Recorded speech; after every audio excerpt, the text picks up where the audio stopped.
said, let me also just say that this will have a little bit of interaction. So I hope you guys are ready for that as well. Okay, so with that, in terms of interaction, let's go ahead and ask, like, why would you come to this course? Now, I know you guys have the Open Mosque Day that's coming up.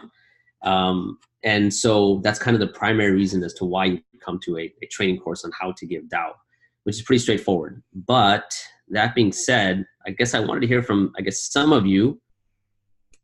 Why do you think why would you come?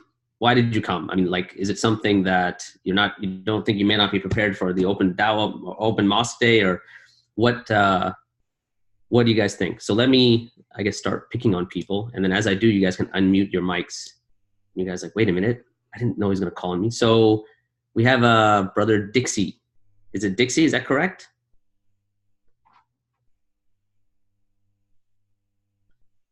Brother, can you go ahead and like unmute your mic and give us what you think?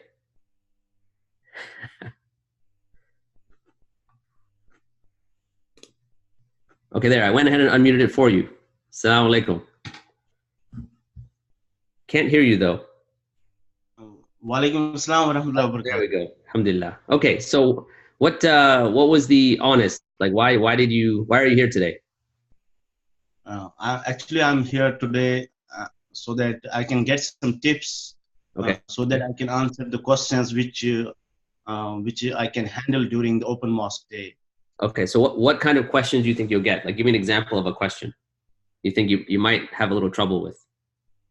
Yeah, most of the questions here in the Western world are mostly about apostasy, Sharia law. Okay. Yeah. So give me a specific question. What is a question that that maybe you've gotten in the past and you had some trouble with? Just one. Yeah, I have a question about this apostasy law. How we can handle it actually? This is very specific question, and okay, it is problem with most of the Muslims to answer this question. Okay, so when you say how Muslims claim that they have freedom of religion, and then they give the had punishment to the Muslims who left the Islam. So how it is justified? I see. Okay, good. All right, good. So you came here to get some questions like that answered, right? Yeah. Okay, good. Let's see. All right. Why? All right. Who else can I pick on here now? Let's see. Okay, so we have Sister Saima. Are you there, Sister Saima?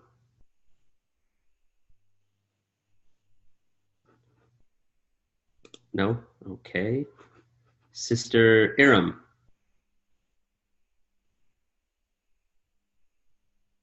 And by the way, if you don't know, some of your cameras might be on, and you may want to, for the sisters, may want to turn those off if you haven't realized that. So,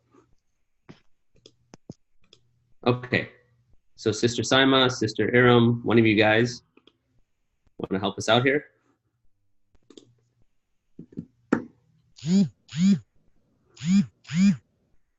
All right, so looks like someone hasn't turned off their mic. Okay, Khair. How about Sister Anam? Assalamu alaikum, brother. Yes. I have a question that if someone is asking about your about that, what is the difference between Sunni and Shia? What we can say about that? Okay. So the difference between Sunni and Shia. Yeah. And how do we navigate that? Yeah. Okay, good. Okay, so there's the difference between Sunni and Shia. You have the had punishment. What else? What are some of the other tough ones that you guys have faced? Let me mute Sister Anam and move on to, let's see, what's here. So I have some people that are just iPhone, iPhone 3, Galaxy.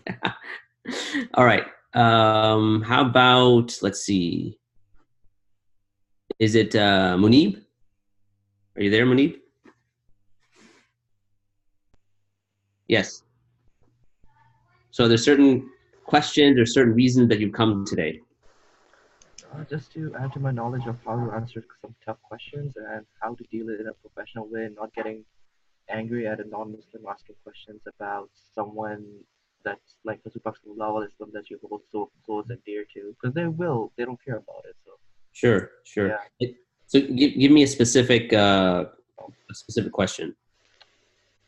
specific question would be about, because I did bachelor's in science, so basically whole archaeology stuff like human evolution Okay. in a way. Okay. And how do you navigate that when there's scientific community has given out so many articles about it? Okay. So the question is, what does Islam say about evolution, or Yeah, human evolution. human evolution? Okay. Okay. Good. All right. Let me grab one more before we move on. Jazakallah khair. Who else? How about Sister Salma?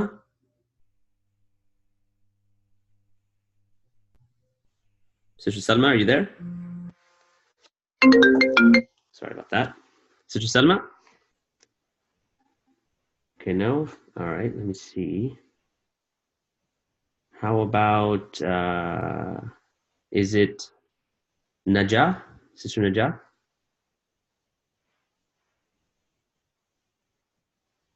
By the way, this is much easier to, This is much easier than the live class, because if you're in the live class and I was there, then you couldn't just not answer. So you guys are lucky. Alhamdulillah. All right. So yes, sister. Assalamu alaikum. Actually, I don't have a specific question, but I just want to increase my knowledge how to answer non-Muslim the question in their mind. Okay, so you haven't really faced any sort of questions that you were. I usually like the people who I interact with are my friends, so usually it's more friendly, so I can convince them. But I didn't know the people who are coming from outside, so I didn't know their agenda. But the people who I interact with, like my friends that are non-Muslim, we usually go for more friendly discussion, and I believe I was able to answer their question before. Okay, so give me an example of one of those questions that you were able to answer. They usually ask about why Allah creating us if He wants us to go to the hill. So if He able to make us if He make us to able to go to Jannah, so why He create a hill, something like this. It's usually like more friendly discussion, and there was So, but I don't know if the people who are coming from outside, what kind of agenda they have or what kind of questions. So I want to be more familiar with the common questions. Common questions. Okay. All right. Good. Actually, that might not be an uncommon question. So might be ready to go, inshallah. Okay. Why? Okay. So let's go to move on. And so if you haven't muted your mic, please go ahead and do that, inshallah. Okay, so one of the things we want to look at in this particular course is basically, aside from just the open mosque day, like why should dawah be like part of your everyday life? Okay, so that's number one. Number two, one of the major pitfalls when it comes to speaking to non-Muslims, and especially when you're trying to convey the message of Islam in a compassionate, merciful way, is keeping that level of ikhlas, right, of sincerity and motivation, okay? Another kind of objective is to actually gain confidence, because I'm sure a lot of you, when you're going to be speaking, or maybe you're thinking like, oh, how am I going to speak to the non-Muslim? What if they ask this? I'm not a very outspoken person. So how are we going to do that? And probably maybe the one that most of you might be looking for in this course will be the effective map on how to give dawah. So I can tell you now, you will get a number of different questions, and we'll go through some of them. There'll be some that you will know the answer to, and there'll be some that you have no idea how to answer. In fact, what I tell people is that there are questions that you may get asked that frankly no one can answer, right? And finally, it'll look at some of the blind spots. So some of the things that you think you may know and you think you're well grounded in terms of the questions you're going to answer and so on and so forth, we'll be able to see, okay, well, what if they ask, this, follow-up question related to X, Y, and Z? And you'll say, wow, I never thought of that. And so hopefully we can unveil some of those blind spots as well, inshallah. Okay, so now let's go ahead. I'm going to skip some of these because these are for like a live class. And let's get to, and I'm actually going to go through some of these a bit quicker because, like I said, these are constructed for a live class, for one that's a little bit longer. So, and I'm assuming that some of these, because you guys are already part of the Open Mosque Day, that you already have some of these down, right? So in terms of like, knowing Allah and these type of things, I'm going to skip over them a bit quickly, right? Because we want to get to the meat of the issue. Okay, very quickly, what do we mean by dawah? Any Arabic speakers here? What does the word dawah mean? What do you guys think? So let me ask, let's see. I guess it's not necessarily you have to be an Arabic speaker, but you have some idea of what it is. So let's see, who can we ask? So we have, is this Brother Himi? Did I say that right? Okay, go ahead and let us know what do you think dawah means, or what does dawah mean?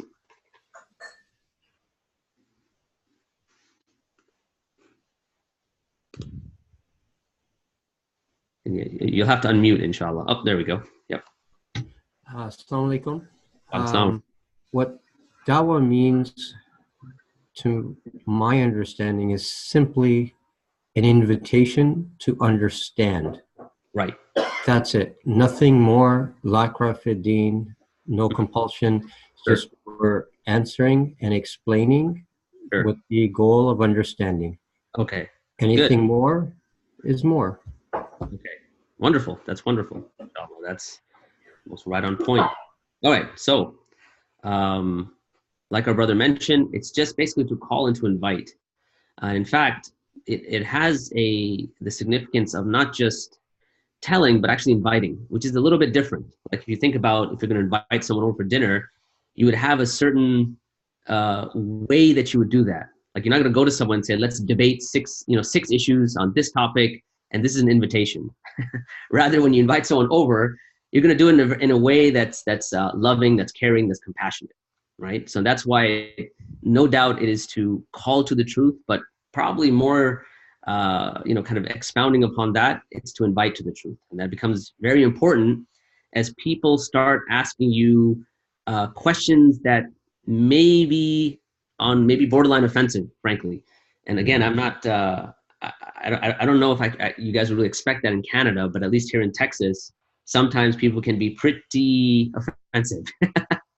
But and it's not to say that people there might not be, but the thing is, it's always about kind of maintaining your cool and kind of realizing that, your job is not to win the argument, but is to mercifully, gently call the person to Allah subhanahu wa ta'ala. So that's what we mean by dawah. And, as Allah mentions in the Quran, in a number of different places, right? So, "Udu ila sabili rabbika bil hikmah wa maw'idatil hasana wajadilhum billati hiya ahsan." Right? So, call to the way of your Lord, and this is in what's known as the fi'l amr. It's a command to actually call or invite to the way of Allah subhanahu wa ta'ala. Now, if you have been to other dawah training courses, I'm sure you've probably already heard some of these ayat. But one thing I did want to mention, and as our brother mentioned, and that's the last point on the slide there, and that is our duty is to convey and not to convert, right? And so while we may encourage someone to take the shahada, it's not to say that, if someone's like, well, I've agreed with all your points, and now what? So it's not that, okay, we're not going to tell him or her to take the shahada, but it's not to try to force them to say something that maybe they're uncomfortable saying or whatever it might be. So the duty at the end of the day is to convey and not to convert. And I think that's pretty clear. Okay. So our dawah should be holistic. Again, I'm going to skip through some of these. Now let's get to the motivation. All right. So what do you think of this guy? Let's pick on some people now. This guy you see on the screen. Oh, I see a familiar face here. Okay, let's see. Brother Umar. Are you unmuted, or I can't tell? I'm not sure if you're referring to myself, but Zalmar is a fairly common name. But yeah, that's true. But there's only a first name here mentioned. So let me see. I guess. Okay, go ahead and answer. I mean, to be honest with you, I've seen the slide before from Coach Zubair, but obviously the first impression is that you wouldn't expect this guy to have any potential, but the reality is, right, Allah can guide whom He wills, and He did guide this brother, right? So right, and that's the after.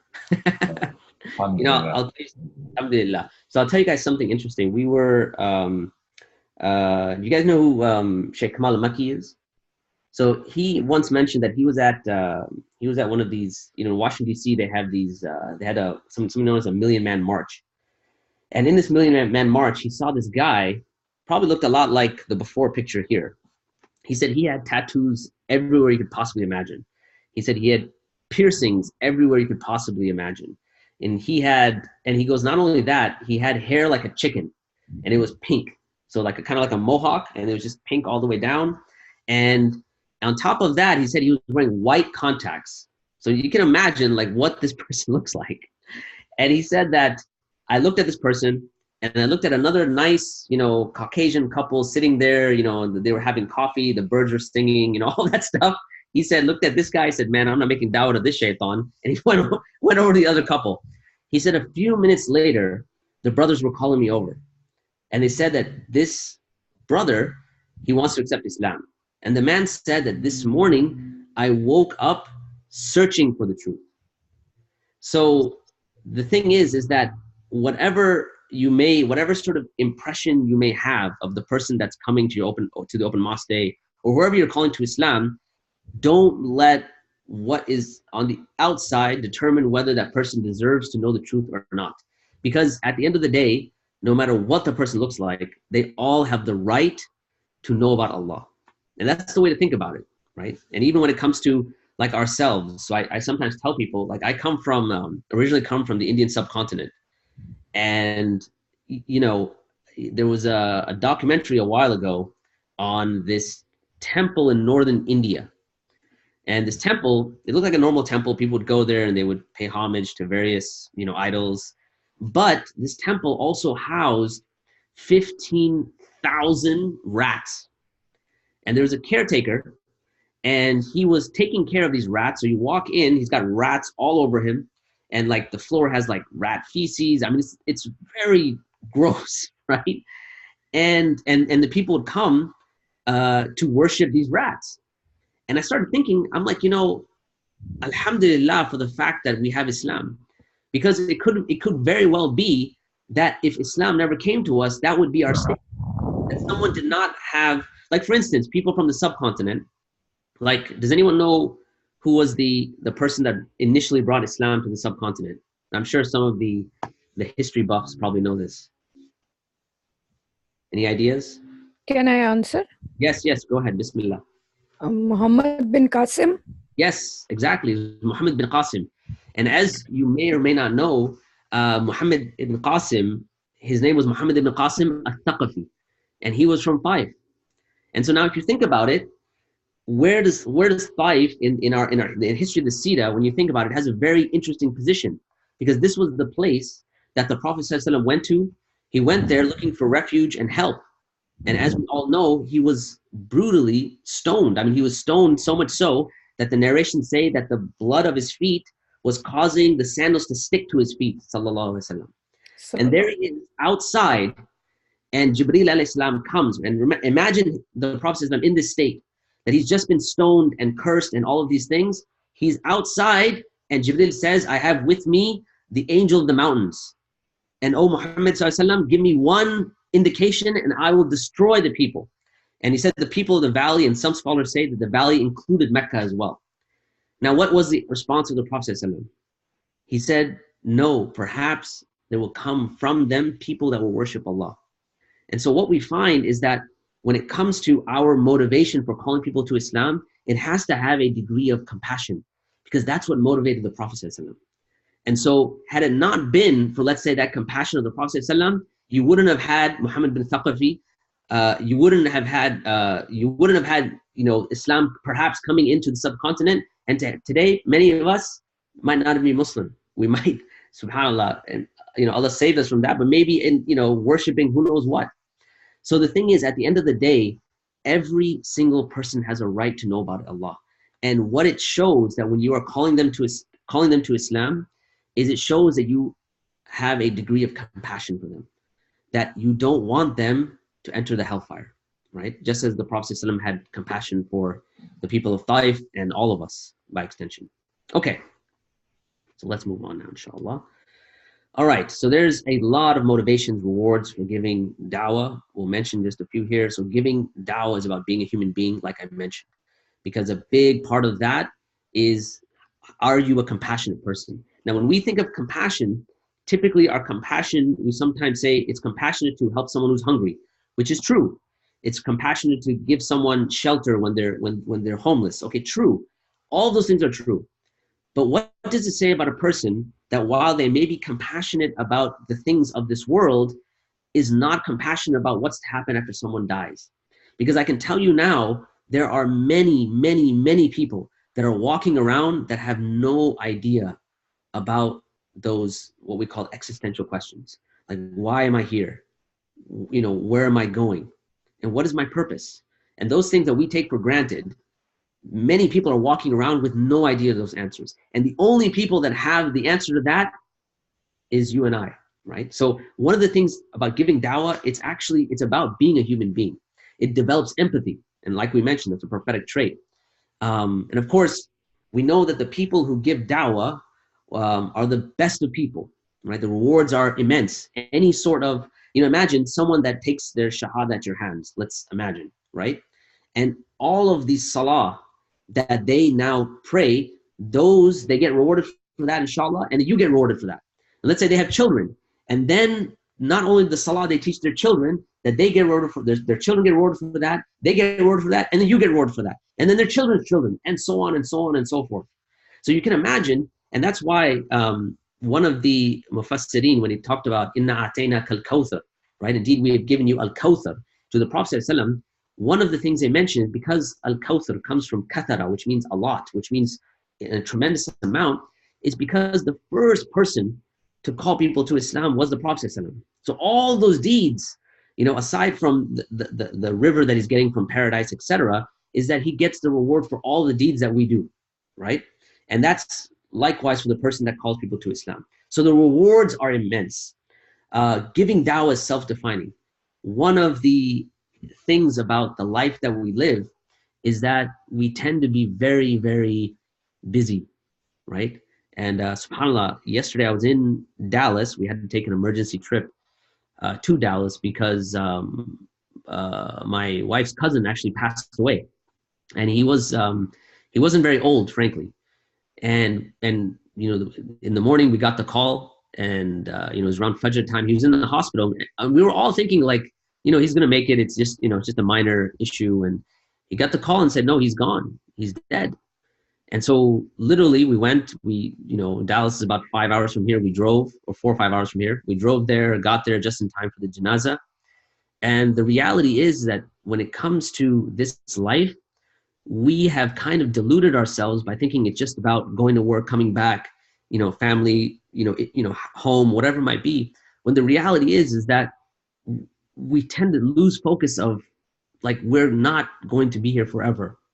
And so when a person makes dawah, and when they make dawah part and parcel of their life, you have a certain sense, you have a certain mission. And this mission was the mission of the Prophet ﷺ. So what better could it be in terms of giving your purpose to your life, aside from the purpose of worshiping Allah? Of course, we know that that's our purpose. But in the sense that there's something that defines you that's much bigger than just you as an individual. Okay, so those are some of the benefits, and there's others as well. For instance, it connects you to the Quran. One of the interesting things, and I'll make this the last point. One of the interesting things about dawah, or about when you go through the Quran, is a lot of times we can read the Quran, you can even read tafsir of the Quran, but certain ayat of the Quran will only come out or jump out at you when you've actually experienced certain things. And one of those is dawah, Like when you've experienced dawah, certain ayat have a different sense than ayat that you just typically just read, right? You kind of read them, you read stories of the prophets and messengers, so on and so forth. But when you're out and you're calling people proactively to Islam, you kind of get some of that sense, and so it connects you to the Quran in this way as well. So, okay, let's move on, inshallah. Now, characteristics of the caller. So I'm gonna assume something, and I want you guys to tell me if this is a correct assumption or not. All right, you ready? Okay, so my assumption is that you guys in Canada are very, very courteous and nice. Is that a good assumption? You can unmute and just say yes or no or whatever. What do you think? More or less. Surface, yes. So I would say so, because when I came up there just a little while ago. Sorry, we're nice. You're nice. Alhamdulillah. Sorry. So when I came up there, I was mentioning this in the talk I did. I said, your immigration, they really like me a lot. And so they love spending time with me. So I was, with your immigration for a good 2-3 hours. And the thing is, you would think that I would be very upset. But even though I was there for 2-3 hours, they were kind of questioning me. But they were just so nice that I didn't leave upset. Like I was delayed for 2-3 hours. I barely made my flight. And you'd think that I'd be very upset. But it just seemed that you guys just have a kind of a natural, I don't know, something about the culture is that people are very courteous and very nice. And so a few of the characteristics we're going to talk about, maybe they apply more to people in Texas that need to work on certain elements of their character. But some of these I think you guys already have them, mashallah, tabarakallah, right? Okay. So, of course, all of us can work on sincerity. When it comes to when it comes to why we do the things we do, sincerity, you need to make sure you have it. And the reason I'm saying that is because a lot of times when you are speaking to someone about Islam, you can easily get into what we may call argumentation, okay? And what happens is that instead of now calling the person to Islam for the sake of Allah, you started now to call the person to Islam for the sake of yourself to win the argument. And that's why, especially when it comes to da'wah, you constantly have to be checking your ikhlas, checking your sincerity. Because if you don't, then the very deed that you're doing, the act of worship in a sense, which is da'wah, can be corrupted.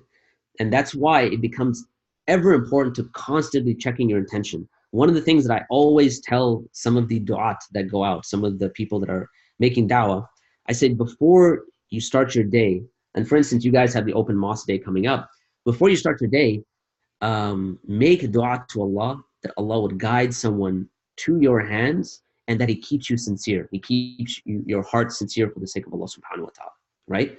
So sincerity is one of the key qualities you need. I've seen du'at that could barely speak English and they were able to do amazing things. And my feeling is only because they had a certain level of ikhlas with Allah. They had that little bit of trouble with the English language, but whatever the deal was, the fact that they were sincere, number one, it's, that guidance comes from Allah, and then obviously sincerity is a component of that. But B, even when you're sincere and you understand that it's not about you and you winning the argument, the other person you're speaking to can also sense that as well.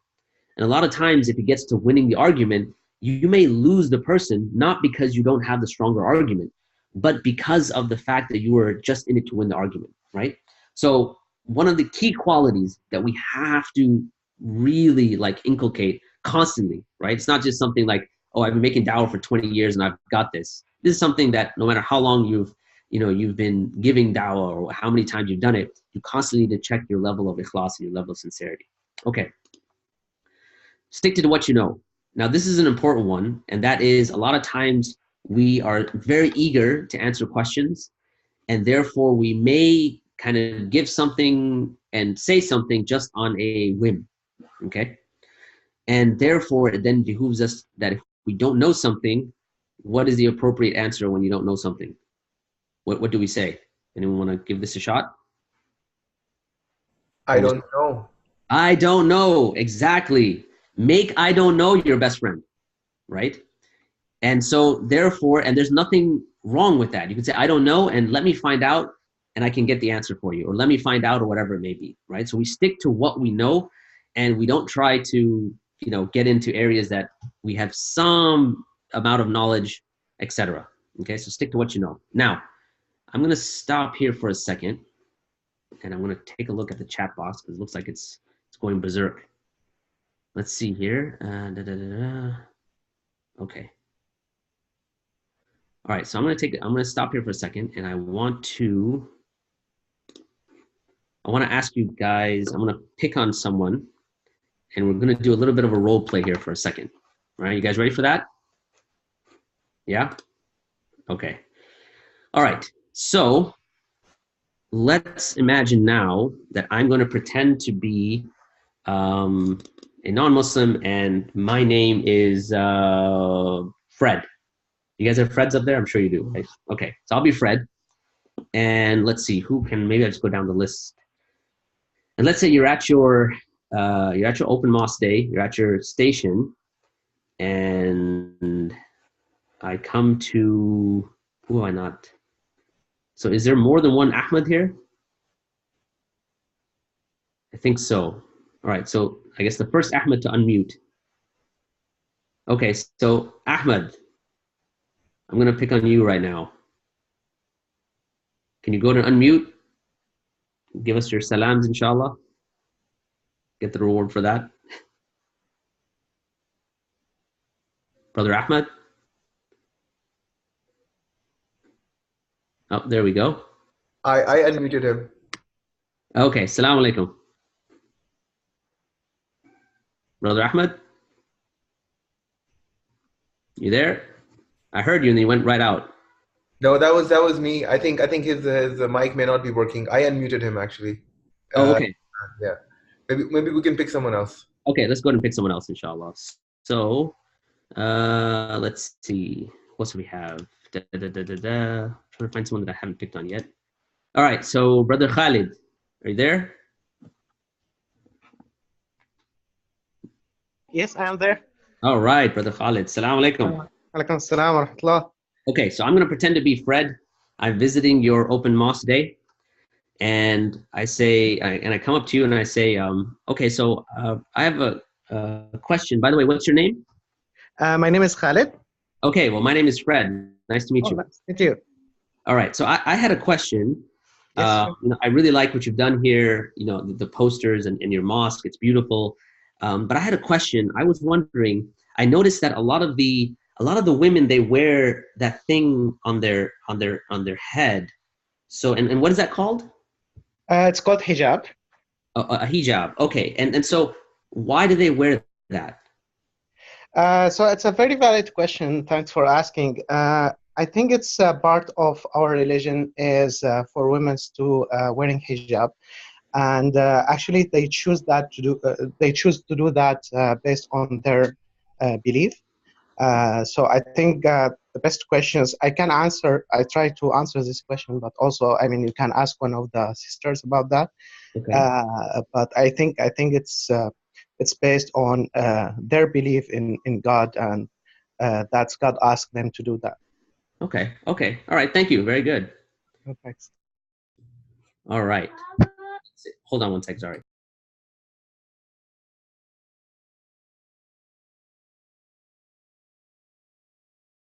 Yes. Okay. So let's see. Do we have anyone else?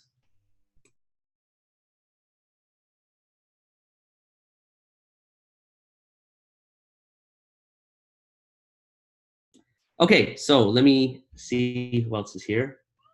So we have Amina, Sister Amina?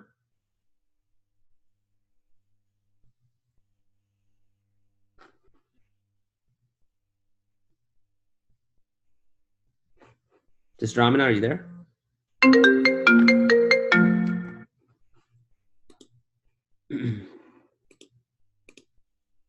Okay, so let's move on. Let's see. Sister Nyla. Can you guys still hear me? Yes, you're live. Okay. So Sister Nyla? No? All right. How about, is it Ida? Or Ida? I'm not really sure if I'm pronouncing that right. Assalamu alaikum. Wa alaikum assalam wa rahmatullah. How do you pronounce your name? Ida. Ida. Okay, Sister Ida, how are you? Alhamdulillah, how are you? Alhamdulillah, good. So I'm going to pretend to be, let's say, I'll be Jennifer. Sound good? Okay. Okay, so I'm at your open mosque day, and I come and I say, hi, how are you? Hi, I'm doing great. And how are you doing today? I'm doing good. I'm doing good. I really like what you did here. It's really nice. Thank you for having us here. It's really great to have you. Thank you for coming. Wonderful. So I had a question, but I'm a little afraid to ask it. I'm afraid it might be a bit offensive, but would you mind if you seem like a really nice person. I think I can go ahead and ask. Would you mind if I asked? Would that be okay? Please feel free. Okay, so I have, like my sister, she married a Muslim, and he actually lives in, we'll just say country X. And they went back, and I found out that that's actually his second wife. And it looks like in your religion that a man is allowed to marry 4 women. Is that true? Yes, it's true. And that's a really valid question. Are you having trouble understanding the... Yeah. I mean, would you be okay with something like that if your husband had more than... Because I don't think I would. So I really understand your concern. And I personally had the same concern when before I had an understanding of what Islam is. And will you have a moment for me to be able to explain to you the concept of what Islam is before I can actually answer that question in a way that you could understand? Sure, okay. All right, very good. Jazakallah khair. All right. So my guess is you guys have already gone through some of this, frankly, right? Yeah, we did have a workshop on by Brother Zubair. All right. So Brother Zubair is already taking you through all of this stuff. All right. Never mind. Okay, so we can basically, let me just go ahead and skip ahead, or let's just kind of make it a point here, and that is that when we talk about what we're calling to, the thing to keep in mind is that we are calling to Allah at the end of the day. We're calling to La ilaha illallah Muhammad Rasulullah. Okay. You will get many, many, many questions, and the reality is that you will not be able to answer them from the viewpoint of the person you are speaking to. So I know earlier we were having a slight discussion before we started that there is that someone mentioned that there's kind of a bifurcation. There's a logical answer, then there's an Islamic answer. Well, what we say in the training is that in fact there is only the Islamic answer. The logical answer, no matter how much logic you want to apply, you will never be able behind it. And even if you did, it's not the primary reason as to what they're asking. So for example, let's assume that like the sister answered that, well, the thing is there's more, sometimes people say like, oh, there's more women than men in the world. And therefore that's why a man is allowed to marry more than one woman. And then, that at times of war, so men die, women don't, and all these other reasons that you assume that the non-Muslim, it would be palatable to the non-Muslim, right? When the reality is that many of these questions have to do not with the logical reason, or the logical reason that you're assuming that the person is going to want to get, but it actually has to do with the fact that Allah subhanahu wa ta'ala ordered it at the end of the day, right? And if we say that Allah is wise and the human being is not, and therefore why would we not then, base our lives on the wisdom of Allah subhanahu wa ta'ala, right? So even when we say like the logical answers versus the Islamic answers, it still has a logical flow, right? And we do this all the time when we think about going to the doctor. You don't say, okay, so, the doctor says, all right, I'm going to have to, you're going to have to go, you have to undergo surgery, like open heart surgery. I'm going to have to cut you open. I'm going to have to, basically open your chest and do things within inside of you. You don't say, hold on a second, not until I understand everything about medicine and that I've gone to school and I've done like the 4 years undergrad, 4 years of, medical school, and I've graduated and, and all of the process, then I will let you do the surgery. You basically say, you know what, you have this skill set, you know more about it than I do, and therefore, that I will basically submit. So how much more so, and of course the highest examples with Allah subhanahu wa ta'ala, how much more so then does it come to Allah, right? So that being said, when it comes down to presenting Islam to anyone, the gut reaction to just answer the question is what we kind of have to avoid. And our sister kind of nailed it right on the head, right? When she said, okay, well, in order for me to give you an answer, you have to understand a few of the fundamentals of Islam. Do you have a few minutes for that? Okay. And you're going to find that is going to be, that's going to be your go-to answer for most of the questions you get. Now, not all of them. Okay. Like I'll give you a quick example. So I was in, where was it? Oklahoma. And I was in Oklahoma and I just finished giving the Jummah khutbah there, and I was about to leave, and the Imam of the masjid came and he said, Brother Fahad, there's a woman in my office and she has some questions about Islam, and you do this Dawah Shawa stuff, so can you please talk to her, right? Anyhow, so I went in, and the first thing she says to me is that I heard your prophet slaughtered 700 Jews. Now that's the first thing she says to me. Now, before I tell you what I said, what would you say? Let me get some feedback here. What do you say in something like that? Let's see. Let me see if I can get Sister Anam. How should I approach that? Sister Anam?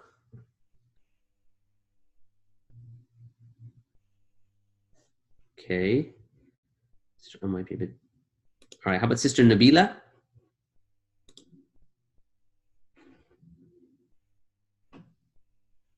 Sister Nabila. Assalamu alaikum. Wa alaikum assalam wa rahmatullah. So how should I approach that? I walk in and she says, your prophet, sallallahu alaihi wasallam, slaughtered 700 Jews. So what do I do with that now? What do you think? Well, was that in a war where both parties kill each other? Okay. Which historical context are you referring to? Okay. There was a point in history when Muslims and Jews entered into a contract with each other. Okay. And the violator of that contract, either party, would be subjected. Okay. So let me stop you right there. So you basically try to explain to her kind of the rationale behind it or whatever it might be, correct? First of all, I am totally unaware of the situation. So do I ask her what her source of reference is? Okay. So you either ask her like, what's your source of reference? Where did you hear that? And then maybe kind of explain some of the wisdom behind it. Am I hearing that correctly? Not wisdom behind it, but what context was that? What was the context? Because she's using a word slaughter, which means that one party just kind of mercilessly butchered the less powerful one, and that is, I know for sure that is totally not true about our Prophet sallallahu alaihi wasallam. I don't know how to explain that to her. Okay, so all right, let me just pick on where did she go? Sister, was it Ada? I'm sorry, I forgot your name. Ida? Are you still with us? She was just here a second ago. Yeah, I am. What was your name again? I'm sorry, I forgot. Ida, yeah. Ida, okay. So Sister Ida, how would you answer that based on what Ustad Zubair has taught you guys? That's a very valid concern that you have, and understandably it would bring concern to most people. And so for me to be able to explain, would you have a few minutes for me to explain to you about the concept of Islam. Boom. Okay. So, Jazakallah khair, Sister Ida. So here's the thing. Your gut reaction is to get in and say, how dare they say that the Prophet slaughtered anybody?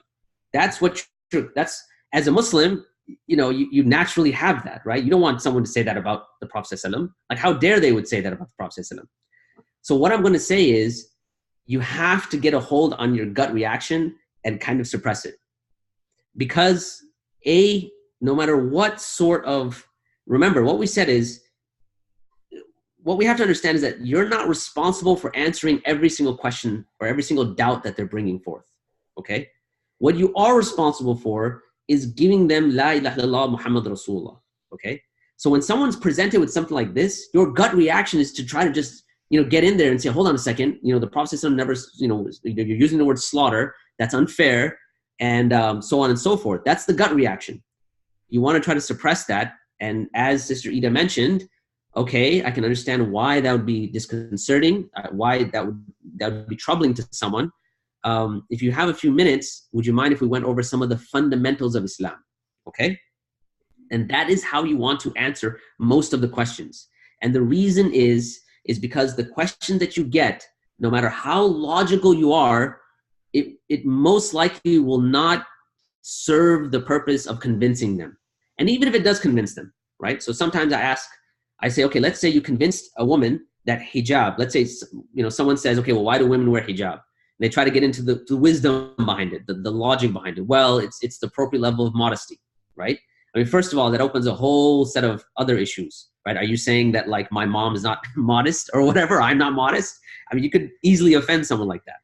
But B, let's say they agree with you. Like, you know what? That's true.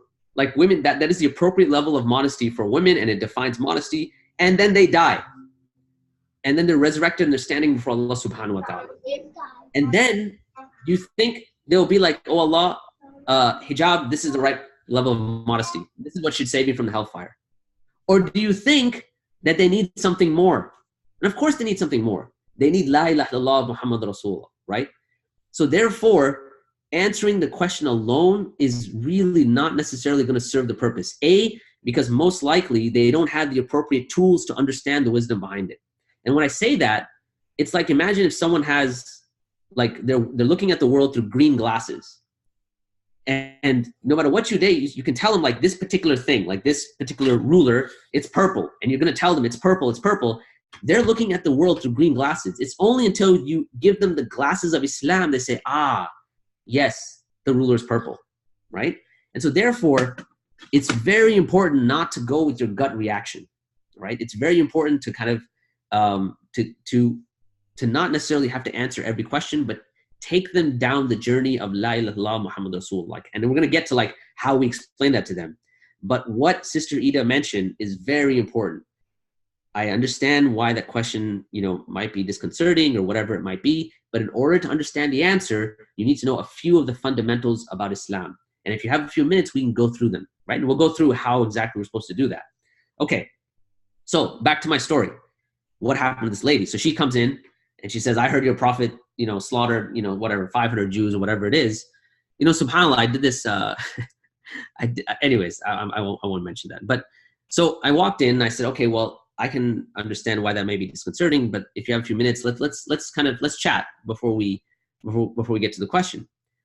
So we started speaking and I asked her, I said, so what is your background? And she mentioned that she's a Christian. And now let me stop here for a second. If she mentioned she's a Christian, where do you think I should go to next? Like, what should be my next move? Let's see, let me pick on some of the brothers now. Give the sisters a break. So we have Brother Muhammad Mansouri. Are you there?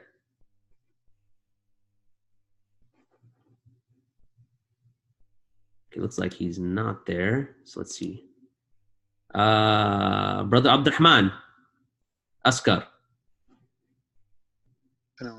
Wa alaikum assalam wa rahmatullah. Okay. So she says, I'm a Christian.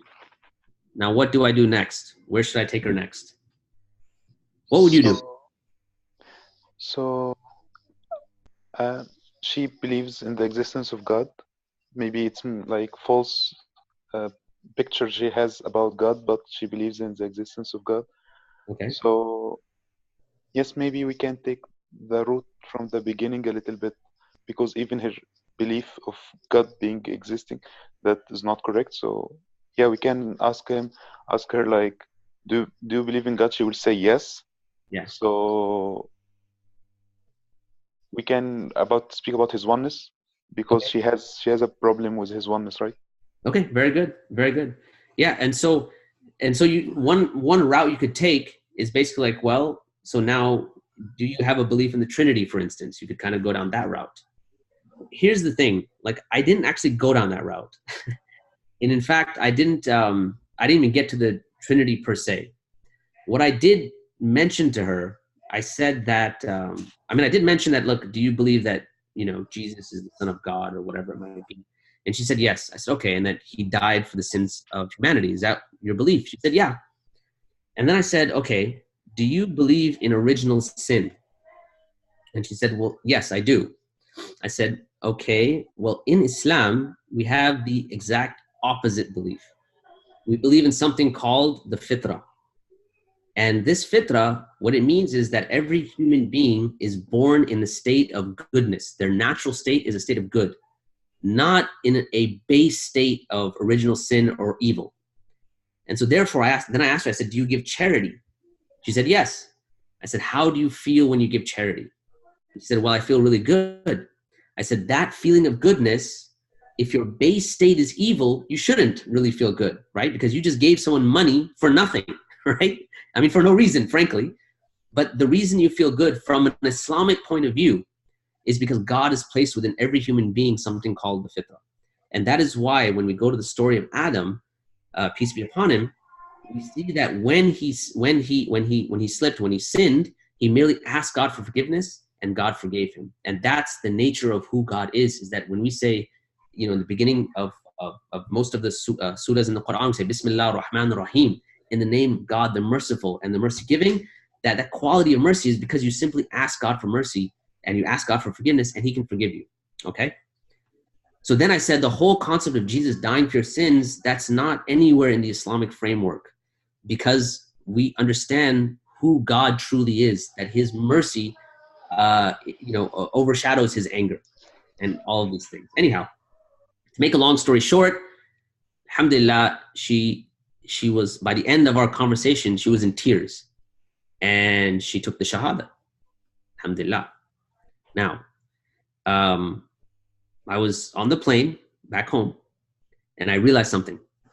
Anyone know what I realized?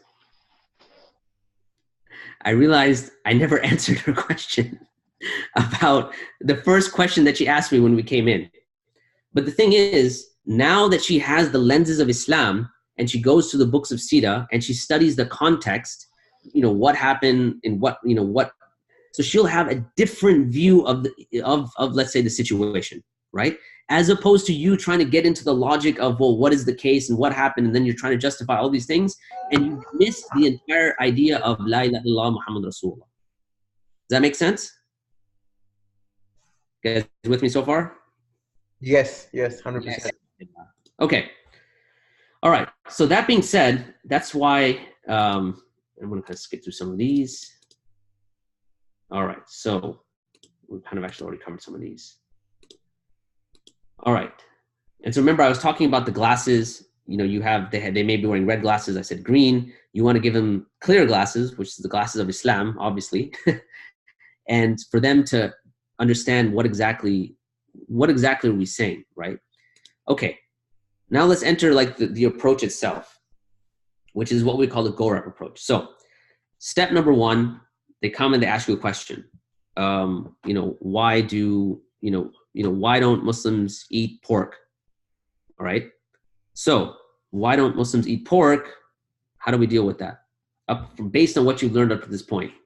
So let me see here. Who else is here? So I have,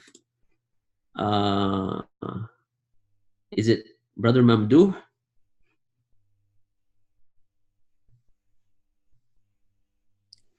Yes.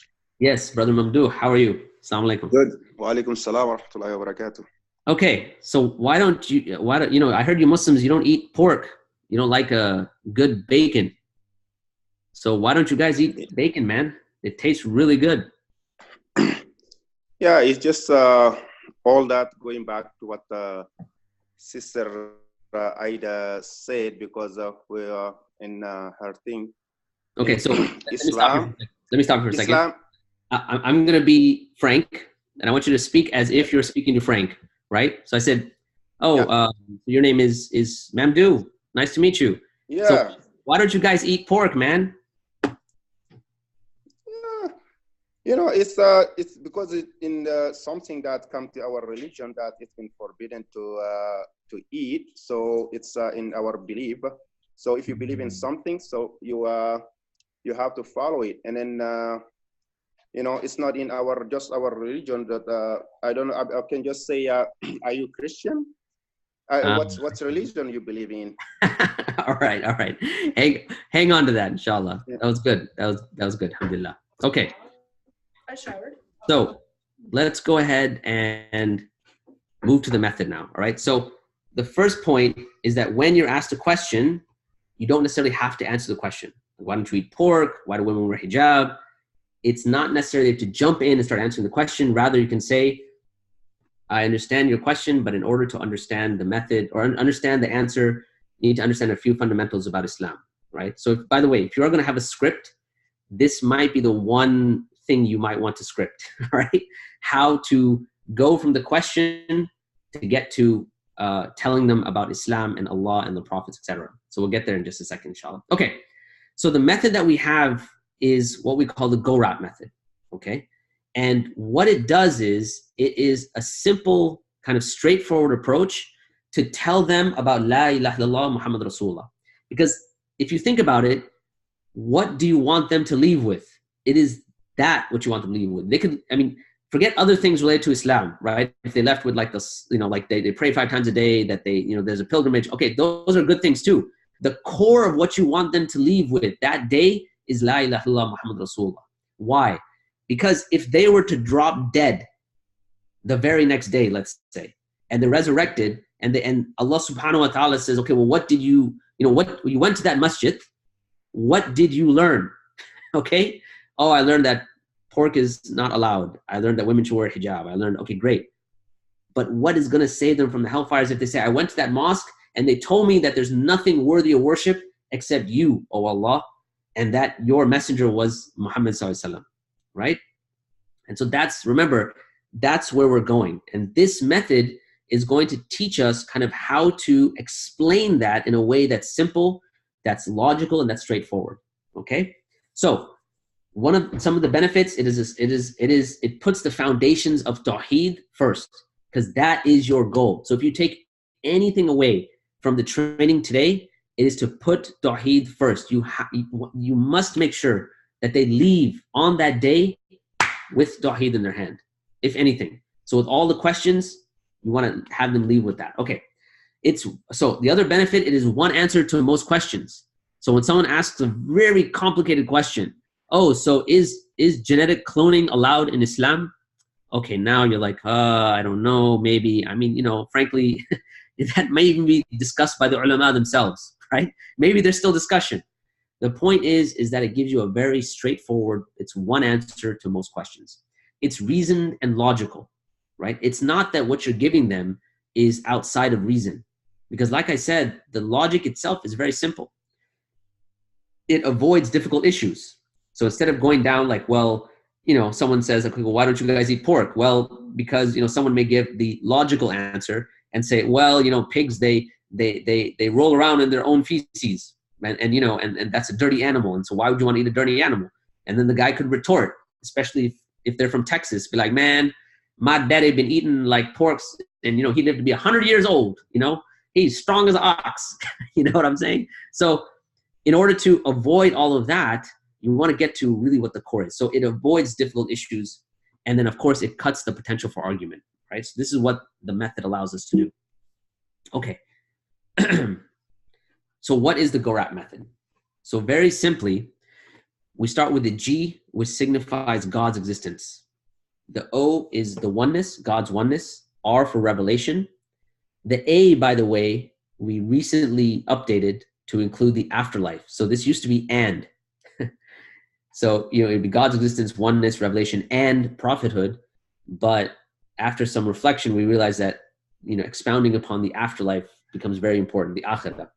So the A is for afterlife and P is for prophethood. Okay, very simple. And remember, the point isn't to know the acronym and try to memorize. Remember, what you're giving them at the end is La ilaha illallah Muhammad Rasulullah. So the G and the O is La ilaha illallah, and the R and the P is Muhammad Rasulullah, revelation basically, right? And of course the A is the motivation for La ilaha illallah. So it's just giving you a simple technique to give them La ilaha illallah Muhammad Rasulullah. Okay, so it's a simple call and there's a simple logic behind it. If Allah is maximally perfect and He's all-knowing, therefore, number two, all of our affairs, we should refer back to Him. Therefore, human beings should submit to Allah.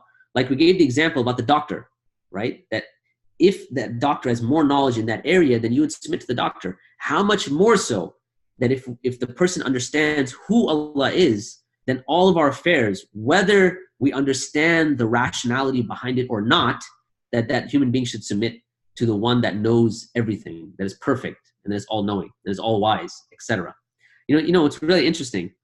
Even within our history, the scholars, they would divide up actions into two categories, right? Especially the scholars, when we talk about like fiqh, for instance. They would say there are certain deeds that, and you get different rulings based on this. So they would say there are certain deeds that are either A, ma'qul al-ma'na, or B, they are ta'abbudi. Ma'qul al-ma'na, meaning we understand the reasoning behind it. So something like, let's say, zakat, okay? Like, okay, so we understand that this is an act of worship to take, 2.5% of your savings above the nisab to give to those 8 categories. Okay. But we understand the reasoning behind it too. It's to help the poor and the impoverished and the wayfarer and the person in debt and so on. Okay. So that would maybe classified as an act which is ma'qul al-ma'na. In other words, there's a rationality behind it. However, if we look at something like, why do you pray 2 rak'ahs at Fajr? Well, is that necessarily something that you're going to know the exact rationality behind it? No. I mean, someone say, why not 3? Why not 1? Why not 4? Right? If you're more alert in the morning, so why have less rak'ahs? Why not have like 4 rak'ahs in the morning? Right? Why not 10 rak'ahs? I mean, so the point is something like that would be ta'abbudi. In other words, we do it simply because Allah subhanahu wa ta'ala said so. Right? So that being said, the logic is very simple. Right? Whatever sort of question they have, the core to that question, the main reason for that question is because Allah subhanahu wa ta'ala has ordered it at the end of the day. And that's not illogical, because if we're able to show that Allah is perfect, maximally perfect and all-knowing, then obviously it makes sense that all of our affairs should refer back to Him, right? And therefore we should submit to Allah. And that's basically what we say when we say La ilaha illallah Muhammad Rasulullah. All right. Okay, so we mentioned that this is not, so keep in mind, if you don't remember the acronym GoRap, I mean, this is just a method. As long as you are giving them La ilaha illallah Muhammad Rasulullah, that's the important thing. You don't have to, it doesn't have to be GoRap, and this isn't the only method, the end-all method, but this is a method to make it easier for you to kind of express and, present to them La ilaha illallah Muhammad Rasulullah. So the important thing is, as we go through it, to understand the steps rather than memorizing the words, okay? Because you don't want to be stuck in a situation where it's like, what was the A? It was afterlife. Yes, afterlife. The guy's like, what are you talking about, man? Right? So that being said, make it your own, apply your personality, your knowledge, and make sure you're practicing it. You can even, I know this might sound kind of dorky, but you can practice it amongst yourselves as well, right? Like we were doing some of the role playing, maybe something you want to try with the people there as well. Okay. Now, let's see here. Hold on one second. All right. So the initiation. So now most likely, because you guys have the open mosque day, this is going to be something where people will come to you and ask you questions. You won't be going up to people and saying, hey, do you know about Islam, or do you know what the purpose of life is? So for the open mosque day, I would say your main initiation will be passive. People will come and they'll ask you questions, right? Okay. So simple passive initiation, someone comes and asks you, excuse me, why do Muslims pray 5 times a day? And of course, you're going to use your beautiful Canadian character. And of course, we say that the Muslim character, right? Which is even supersede the Canadian character, but you guys are very nice. And say, you know, be polite, shake hands, smile, greet them. Don't forget to smile. We have issues with that here in Texas, but I'm sure you guys don't, inshallah, in Canada. Don't forget to smile, thank them for asking a question. And then, thank you very much for your question. To understand why we do this, I first need to go through a few key principles about our faith, okay? And you can reword this however you want. In order to understand the answer to the question, we need to understand a few things about Islam, okay? Or we need to go over a few basics before we get to the answer to that question. Do you have a few minutes? Okay, pretty straightforward, right? Okay, so Sister Kathleen, are you there?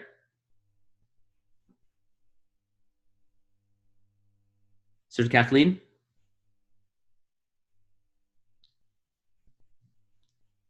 Let's see. All right. How about Jamila, Sister Jamila?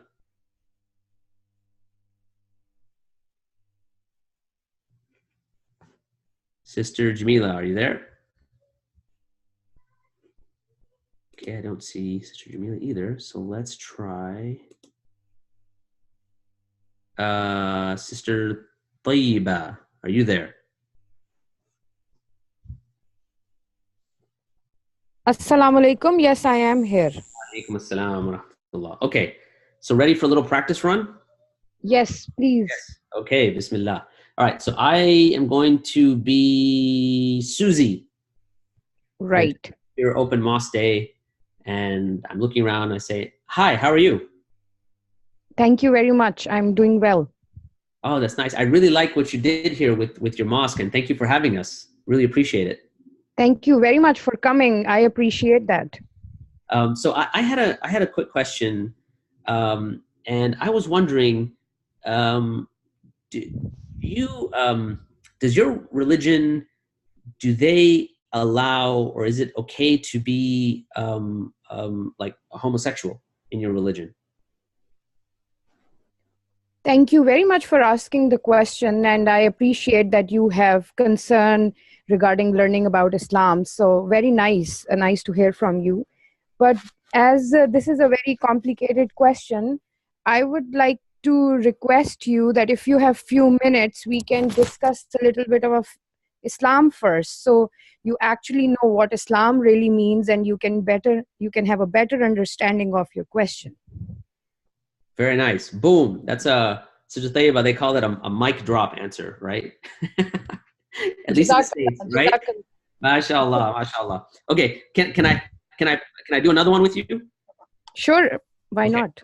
Okay, so this time I will be, I guess I'll go with I don't know, Julie, I guess. All right. Okay. So I walk in, I'm like, hi, how are you? Good. How are you doing? I'm doing good. I'm doing good. So I had a question. You know, I read somewhere that, you know, that Muslims, they believe in that your God is like a big green monster that floats above the earth. Is that true? Thank you very much for asking a question and showing your curiosity to learn about Islam. But again, because it is a very it is a very important question, what God is. So if you have few minutes, we can learn about Islam and the existence of God first, so you will very well understand, and you can clarify with me on your perspective of God. Okay, all right. So here's I'm gonna push back a little bit, Sister Tayyiba. Sure. Here's the thing, that sometimes if the question is so ridiculous, right, you can't give the answer. So if someone says, you believe that your God is some green monster in the sky, your answer should be, no, we don't believe that. However, if you have a few minutes, we can go over what we do believe about who God is, right? Got it. Right. So, and there may be another context. Someone may say, oh, we hear that Muslims are commanded to kill all non-Muslims. Okay, you're not going to be like, well, in order to understand that, you have to, you want to do away with that right off the bat. Like, no, we are not commanded to do that. However, I can see where that misunderstanding may be. And if you have a few minutes, we can go over a few of the key principles. So some questions will need to just, cut it right at the root, or snip the, I forgot what the expression is. But anyway. No, it's really good you identified that thing. And one thing, because you are teaching us very important aspects, like when they ask question, I know it's very polite to say thank you for asking a question and things like that. Can we add something like that because if we get into a conversation and we know they are Christian, so can we just to like give them the idea how Islam is a research based religion?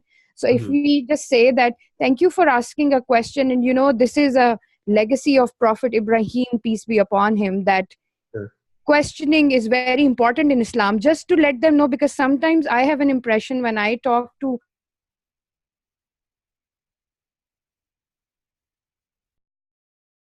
sometimes think Islam like kind of forbids questions. Just highlighting a little bit on that, is that okay? Yeah, I mean, as long as you don't get into the question itself, where you're into, it's just important to not get too deep into the question, so much so that you forgot that, that we've kind of lost the objective, right? Right. Expound upon that. Look, Islam, we're not necessarily an irrational religion or anything like that. I mean, if you want to just mention that, I don't see that as a problem. Right.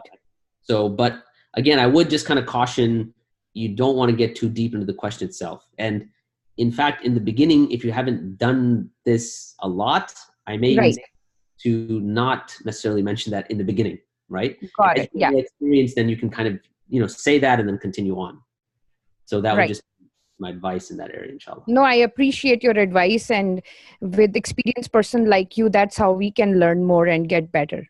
Sure. Okay. Jazakallah khair. Jazakallah. I appreciate it. Jazakallah khair. Okay. So hopefully everyone understands kind of passive initiation, and that's probably what you guys are going to get more of, as opposed to active initiation. So active initiation is where you are now going out, and let's say you're in a street dawah type environment, but for the sake of the fact that you guys are doing open mosque day, I'm assuming this is going to be the main type of initiation you guys will have. So, all right, now let's say there's a couple of different scenarios. Excuse me, and let's say someone says, "Look, I just want a yes or no answer." So someone comes to you and says, "Is what can we use? Is pork forbidden in your religion?" Just tell me yes or no. Yes or no. I just want to know yes or no. What do we do with that? So let's see. Who do I have next? How do you deal with something like this? So brother Muhammad Salama, are you there? Yes. Okay. So you basically, you come to them and they say, okay, so why is, or is, actually, let's do something a little more tricky. Is homosexuality allowed in your religion? Yes or no? And remember, how are we going to deal with that? Like initially when the person comes. So let's say I'll be George, come to your open mosque day, and I say, hi, what's your name? Oh, Muhammad. What's your name? My name is George. Nice to meet you. Nice to meet you, George. How was your day? Like, did you find my day's been good. It's been good. I really like this what you've done with the place and the mosque. It's really nice. I had a question. I'm gay, and so I was wondering, is homosexuality allowed in Islam? So it's like is he going with like yes or no, or it's like what you learned up to this point, brother Muhammad? Yeah. Okay. Well, I would say like well, that's a valid question, and to answer your question, I'll first of all I have.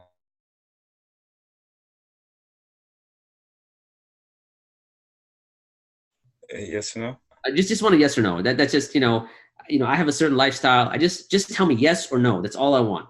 Yes or no? Yes or no? Homosexuality is allowed in Islam? Yes, just yes or no. That's all I need. No, it's not allowed. But then I could take your mic. No, I don't want to know anything else. Thank you very much. Have a nice day. I see what you think of my people. Boom, gone. He leaves the masjid angry. Okay, so the thing is, how would you handle a yes or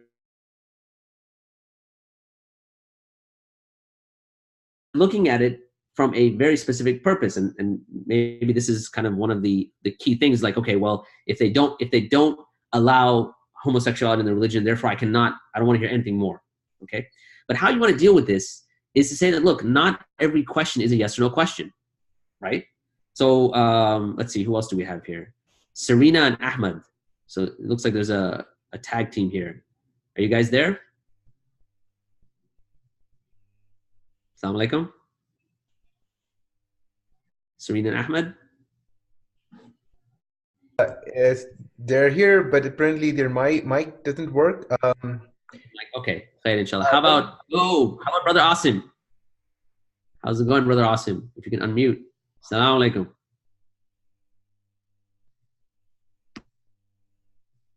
Assalamu alaikum. You there? I can't hear you. Okay, let me go ahead and move on to, let's see.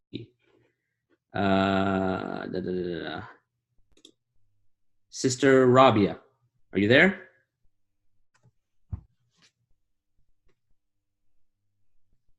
Assalamu alaikum warahmatullahi wabarakatuh. Wa alaikum assalam wa rahmatullah. So we were talking about, I just want a yes or no. And what we said is that how would you deal with yes or no? And you want to simply explain that not every question is a yes or no question, right? So for instance, Sister Rabia, is your mother out of jail yet? Yes or no? Yes. Oh, she's out of jail? Well, I'm really glad she's out of jail. She never was in jail. So you get, like, not every question is a yes or no question, right? If someone asks, like, is your mother out of jail yet? Yes, well, I'm glad she's out. No, I hope she gets out soon. Okay, well, you have nowhere to go, right? I mean, you can't answer every question as a yes or no. So if someone comes and says, I want a yes or no, I want a yes or no right now, tell me. You can easily tell them, look, not every question is a yes or no question, right? I mean, many questions aren't just yes or no questions. Okay, so Sister Rabia, I'm gonna take you through one of our scenarios here. Okay, you ready? Okay. Okay, so someone comes up and they say, hi, I really like what you've done here with the Open Mosque Day, but listen, I heard that you wanna just kill all the babies. Well, thank you for coming here today. I really appreciate you joining us. Well, I need to find out if you guys want to kill our babies. That's a big concern, so that's why I came. Oh, I need to okay. protect our children. Well, I understand how you feel, and I understand what your question is, and it's a valid question. But in order to understand or to answer your question, I need to give you some basic fundamentals of the religion of Islam. So if you have a few minutes, is that something you would like to discuss with me? I'd be happy to share that information with you, and then maybe that will clarify your question. Okay, but I don't understand, like, how that would be clarifying anything. I mean, it doesn't matter what you're going to explain. If you want to kill our babies, you want to kill our babies. Like, it doesn't. I mean, if that's what your religion teaches, I mean, it doesn't matter what you're going to explain. Well, when I explain to you about the basics, fundamentals of Islam, then you'll understand that killing babies is not something that Muslims do. But right. But I would have to, open up some conversation with you to help you to understand this. Sure. It's a misconception, but maybe I can clarify that if you would like to have a few minutes with me, and I can explain that to you. Perfect. So, Sister Rabia, what you want to do is you want to open with that, right? So, like we were talking to Sister Tayyib or Sister Tayyiba, if the question is so blatant like that, what you want to say is, you just want to say, no, we don't want to kill your babies or anyone's babies or anyone's children. We don't do that in Islam.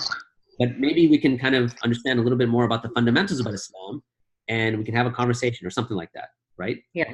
So, question as outlandish as that, again, you don't want to go towards understanding the fundamentals, because that's kind of implying that, yes, we do want to kill our babies, but here's the logic why, right? So we just nip it in the butt right away. Just say, no, we don't do this. Right. Just be like, no, we don't want to kill anyone's babies. That's not who we are. But maybe like let's, you know, if you have a few minutes, we can have a conversation about maybe why you think that way, and then you can understand a few fundamentals, however you want to navigate it, right? But definitely Wayaki. So definitely you want to kind of nip that in the bud. Okay, perfect. I have a question. Sure, go ahead. Can I jump in? Sorry to just jump in. So at the open mosque, since we'll have different sections, yeah, you know, a visitor may go up to the first section and you know, ask the question, okay, you know, why don't you eat pork? And the person kind of takes them through this journey of, you know, that's a good question, and you know, before I answer this, you need to understand Islam, and that person explains Islam there, and the person moves to a different section, and at that point they present a different question about, say, homosexuality or whatnot. Sure. How would the person at that section navigate them, because they've already gone through that process? Right. So the thing is, remember, what was the logic? Like, let's go all the way back to what do we say the logic was, right? That logic is not going to change, whether the question's about homosexuality, whether the question's about pork, whether the question's about hijab.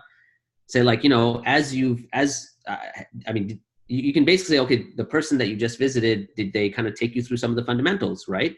And they say, okay, well, yeah, we went through some of the fundamentals. Well, based on that, because we say that God is maximally perfect, as they have told you, and that therefore we say that all of our affairs should be referred back to him. And so, so therefore, you know, we submit onto God, and some things have a certain rational basis which we can understand, and some things may not.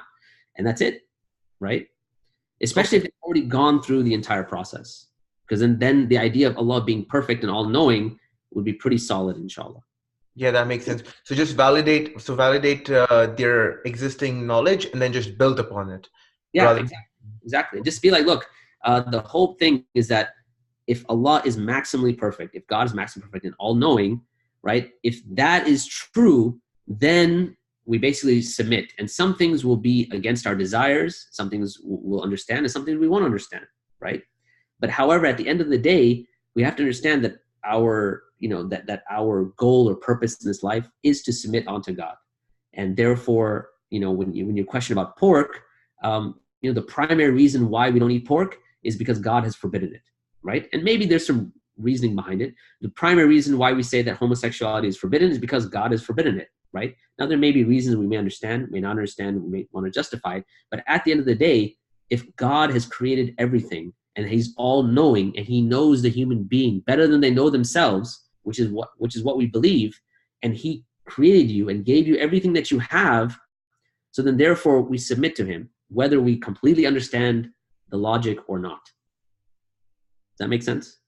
That answer the question? Yes, it does. Yes, it does. 100%. Yeah, so always make sure you have this kind of construct, taking it back to what the primary logic is, right? Now, obviously, from the Muslim perspective, we're not saying that Allah subhanahu wa ta'ala does things without wisdom, okay? In fact, there's many scholars have written the wisdom, like I mentioned, even like when it comes to fiqh, some things, the wisdom we know, the rationality we know, and some things we may not know. So it's not that we have like no sense of rationality, but from the perspective of someone that doesn't have the glasses of Islam, that primary sense of rationality has to come from this construct, right? If someone's already Muslim and they say, okay, well, why would, let's say, you know, why would Allah not allow pork? Okay, then you may be able to get into like, okay, you know, maybe there's some issue with how the animal is, you know, there may be some spiritual qualities of like, you know, the animals that you eat and things like that, and you can get into that. But if someone doesn't have this frame of reference that you have, the worldview that you have, it's very difficult to get into the logic of it without this logic being clear. So that's why we focus on this, because this is really what La ilaha illallah Muhammad Rasulullah is stating. That's the worldview we're trying to give them, inshallah. Make sense? 100%. Jazakallah khair. By the way, any other questions? I should probably stop and ask. I'm just kind of blowing through this stuff. So does anyone have any questions? Let me see here. And if you want, you can go ahead and, I guess, I'm going to here and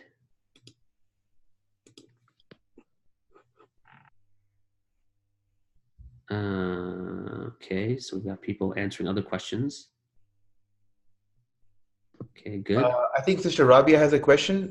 Sister, you can unmute yourself and ask. Yes, go ahead, Sister Rabia. Jazakallah here.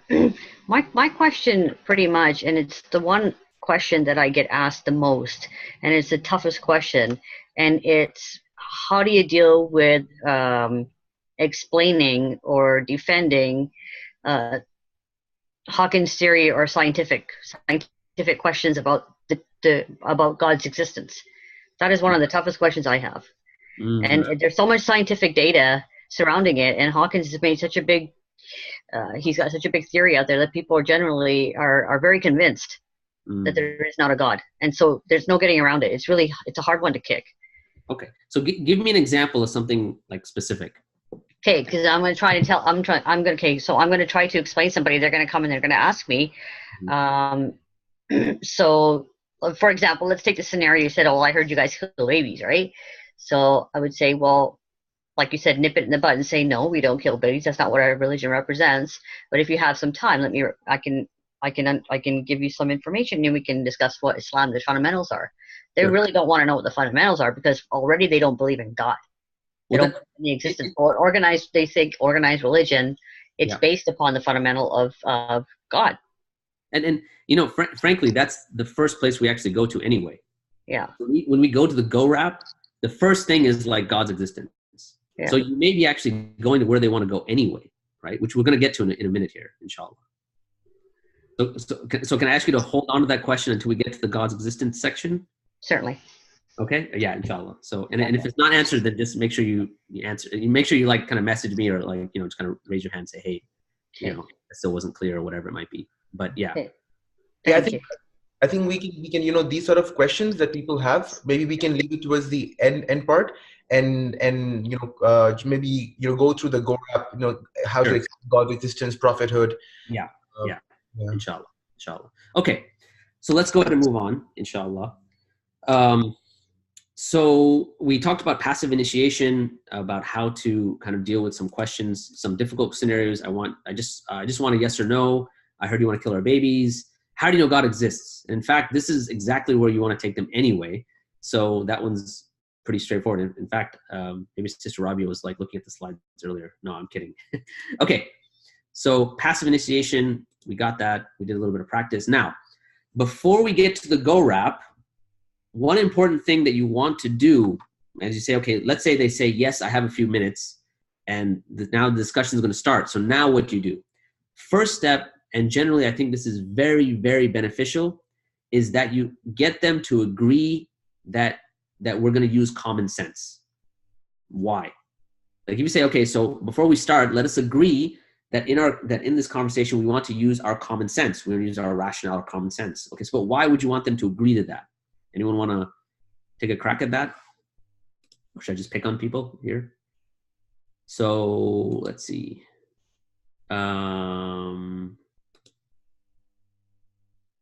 Samia, are you there? Sister Samia?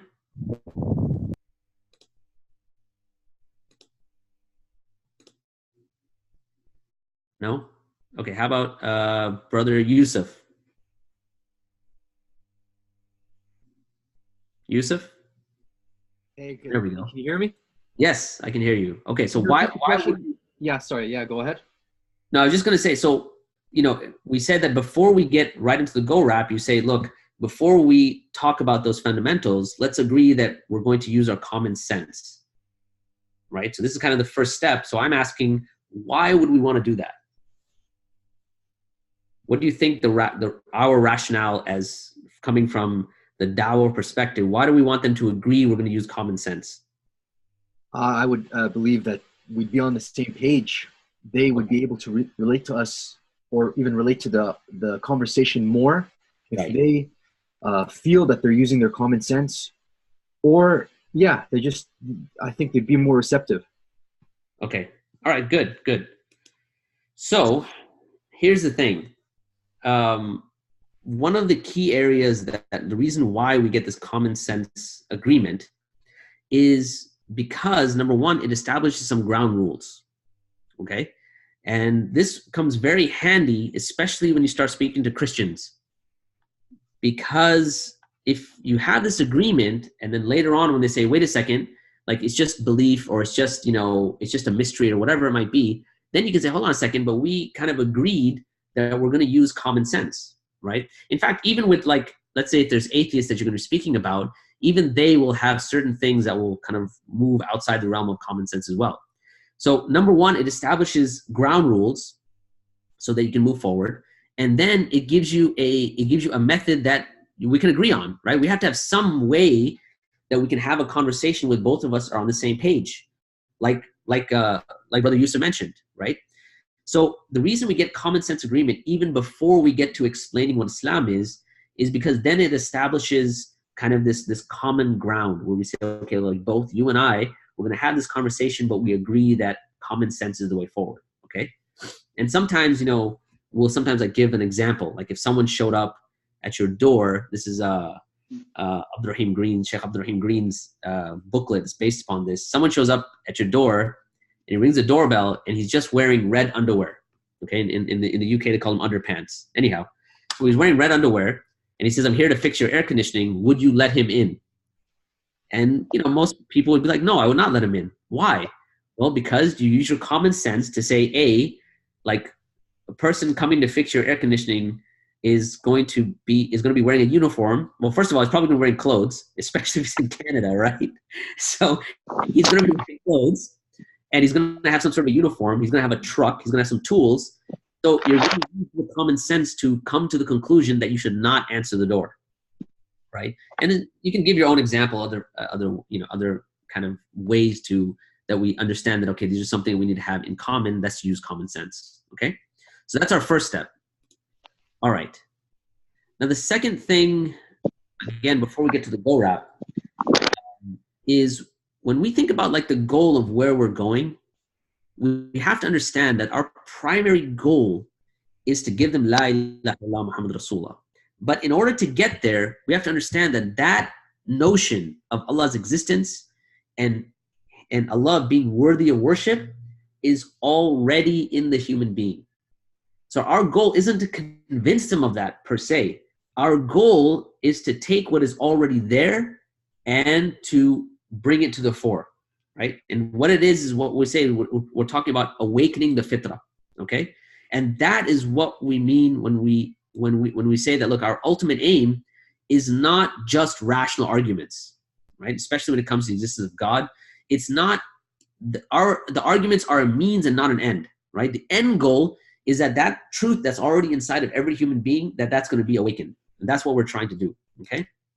So what exactly is the fitrah? And you remember the lady that I was talking about in Oklahoma, I even used that with her even though she was Christian, right? The concept of the fitrah. It's very powerful. So the Prophet ﷺ says that every child is born in a state of the fitrah, or in a state of the fitrah, and his parents make him a Jew or a Christian or a Magian. So we already know, and the thing that the scholars mentioned that's interesting about that hadith is that the Prophet ﷺ didn't say, then his parents make him a Jew, a Christian, a Magian, or a Muslim, because Islam is already built within the human being, that Allah exists and that Allah is worthy of worship, okay? And that's why when you go through the Quran, you don't find a copious amount of arguments for the existence of Allah. And there's a reason for that. In fact, even those that we say that we're talking about the existence of Allah, they are more of just awakening that which is within. So for instance, the ayah, can there be doubt about God? Afillahi shak. I'm just asking a question, like, is there any doubt? In other words, your starting point should be Allah, that you have an absolute. Similarly, Allah subhanahu wa ta'ala says, Fitrat Allahi allati fatana nas alayha, that this is the fitrah that Allah subhanahu wa ta'ala created upon, He's created all people upon, and there should be no change in the creation of Allah, and so follow the correct religion. So the point, what we're trying to say here, is that your job is not to convince them of something that's not there. You're not trying to give them something new, but you're just bringing to the fore that which is already there, which is part of the fitrah itself, okay? And so here's the diagram we have. It's the clouded fitrah. The heart has the heart is representative of the fitrah. It's clouded with all sorts of things, right? All sorts of ideas, concepts, whether they come from Judaism, Christianity, secularism, whatever it is, and then you'll present to them certain means by which to uncloud the fitrah. So one of those means could be revelation itself. In other words, the Quran.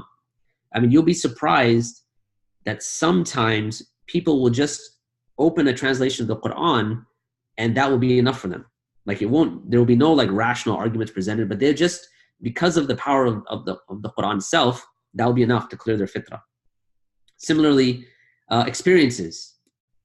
So sometimes people will have certain types of experiences which will be enough for them to understand what is already deeply inside of them, right? And I gave the example when I was in Canada last time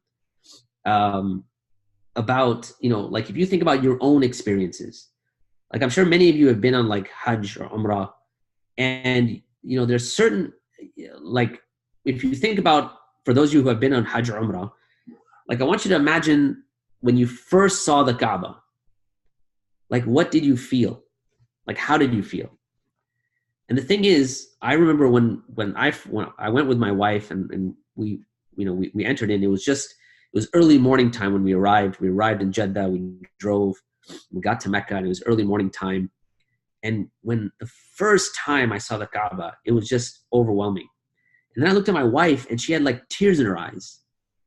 Now the thing is, what are you looking at? You're literally looking at a box, right? I mean, there's no sort of like, what explains that experience that you're having? Because if you really just bring it down to a kind of utilitarian, Benthamian worldview, which just says, okay, everything is based on utility. Well, what is the utility, quote unquote utility, of that box? Like, it's just a box. Like, why should that? But yet, that experience is not something you could say, oh, that's irrational. That makes no sense, because you experienced it and it was firsthand. Similarly, if you notice, when I was talking to that lady in Oklahoma, I asked her, I was like, do you give charity and how do you feel? Now that feeling is an experience. And the thing is, no one can negate somebody else's experience, right? Now these aren't rational arguments, but sometimes experiences are a means to uncloud the fitrah, right? There's a very famous thought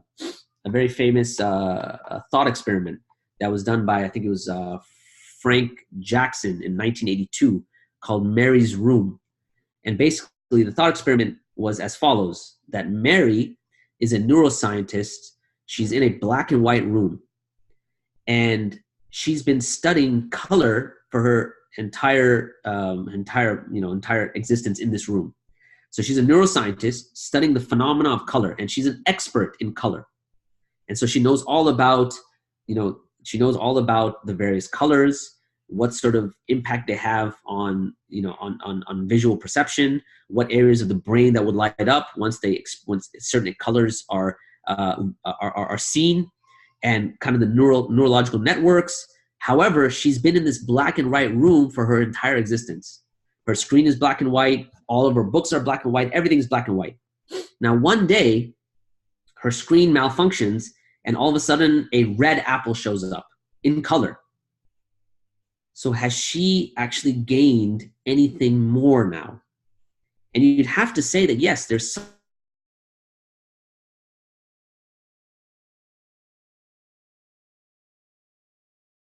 sometimes when you're at a certain point in a discussion, it may not be, well, let's not give them the perfect rational argument, but it may be like, hey, you know what?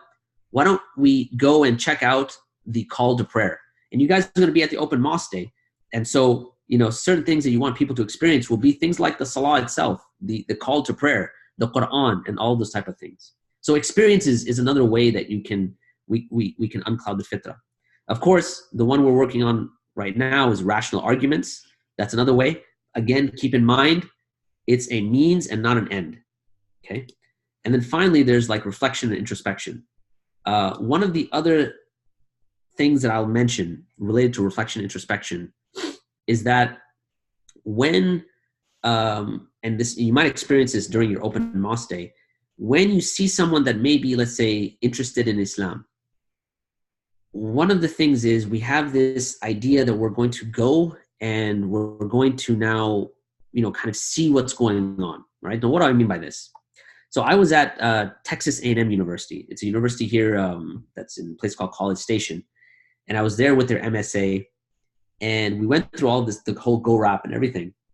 And I remember I was speaking to this one gentleman, and we were agreeing on every point, right? So we went to God's existence, oneness, revelation, prophethood. And he was going, yes, yes, I agree, I agree. Now, the other MSA members, they were in the distance, and they saw that he was agreeing. So we had one MSA member come, and they kind of stood next to me, and then another one, and then another one. And then what I noticed is that this gentleman that I was talking to, all of a sudden, everything we agreed upon, it flipped. Now, why do you think that's the case? Anyone want to take a crack at this? Why do you think that's the case?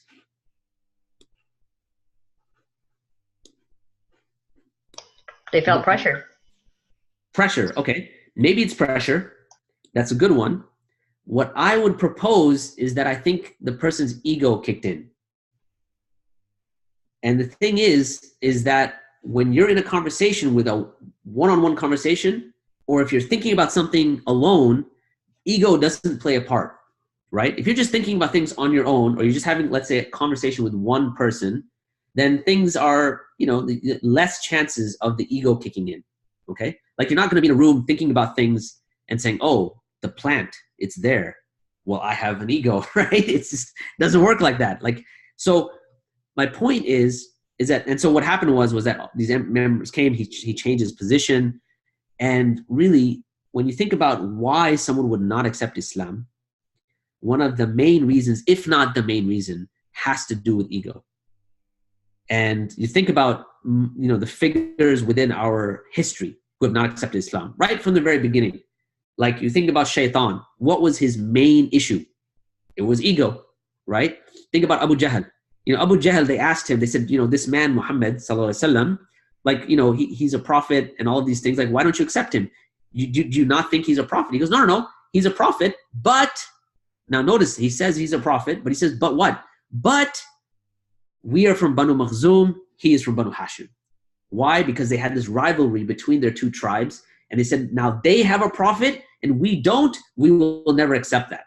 So what was it? I mean, it wasn't that he wasn't convinced. It was his ego that stopped him from accepting the truth. And so one of the things that you can do to work against this is to understand that reflection and introspection happen with either a one-on-one conversation or a or someone that's just given some things to think about, like food for thought for them to think about, right? And in your setting, one of the things that I will kind of not warn against, but just kind of recommend you don't do is that to crowd around a person that's having a conversation with another person. At maximum, you want to have two people with one person, right? So you get one non-Muslim, two Muslims at maximum. And there's a benefit for two Muslims as well, by the way, because sometimes if one Muslim is kind of stuck on something, the other Muslim kind of come in and help out. Or sometimes what happens is, let's say someone that hasn't gone through the training, like someone that's just visiting the mosque, he or she prayed Dhuhr, and he's like, oh, there's some dawah going on, let me join. No dawah training, nothing. And you're taking them down Go Rap, right? Let's assume God's existence, oneness, revelation, prophet. He comes in, he's like, let me tell you the scientific miracle of this, blah, blah, blah. And you're like, whoa, wait a minute. Like, we're not going there. And your partner, if you have another person there, can understand that, take the other person away and say, okay, well, let's talk about that over there. And you can continue on in your going step by step to the Go Rap or whatever it might be, okay? So this section, the reason I'm mentioning reflection, introspection, I included all of that in here is because reflection and introspection best happens when you're either alone or you have one at maximum two people. So just keep that in mind as you're going through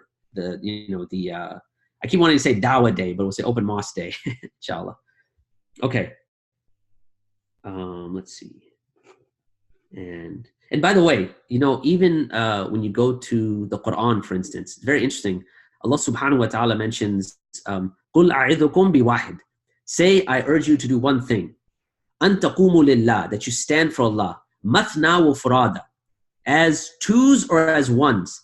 ثُمَّ تَتَفَكَّرُوا. And then you ponder.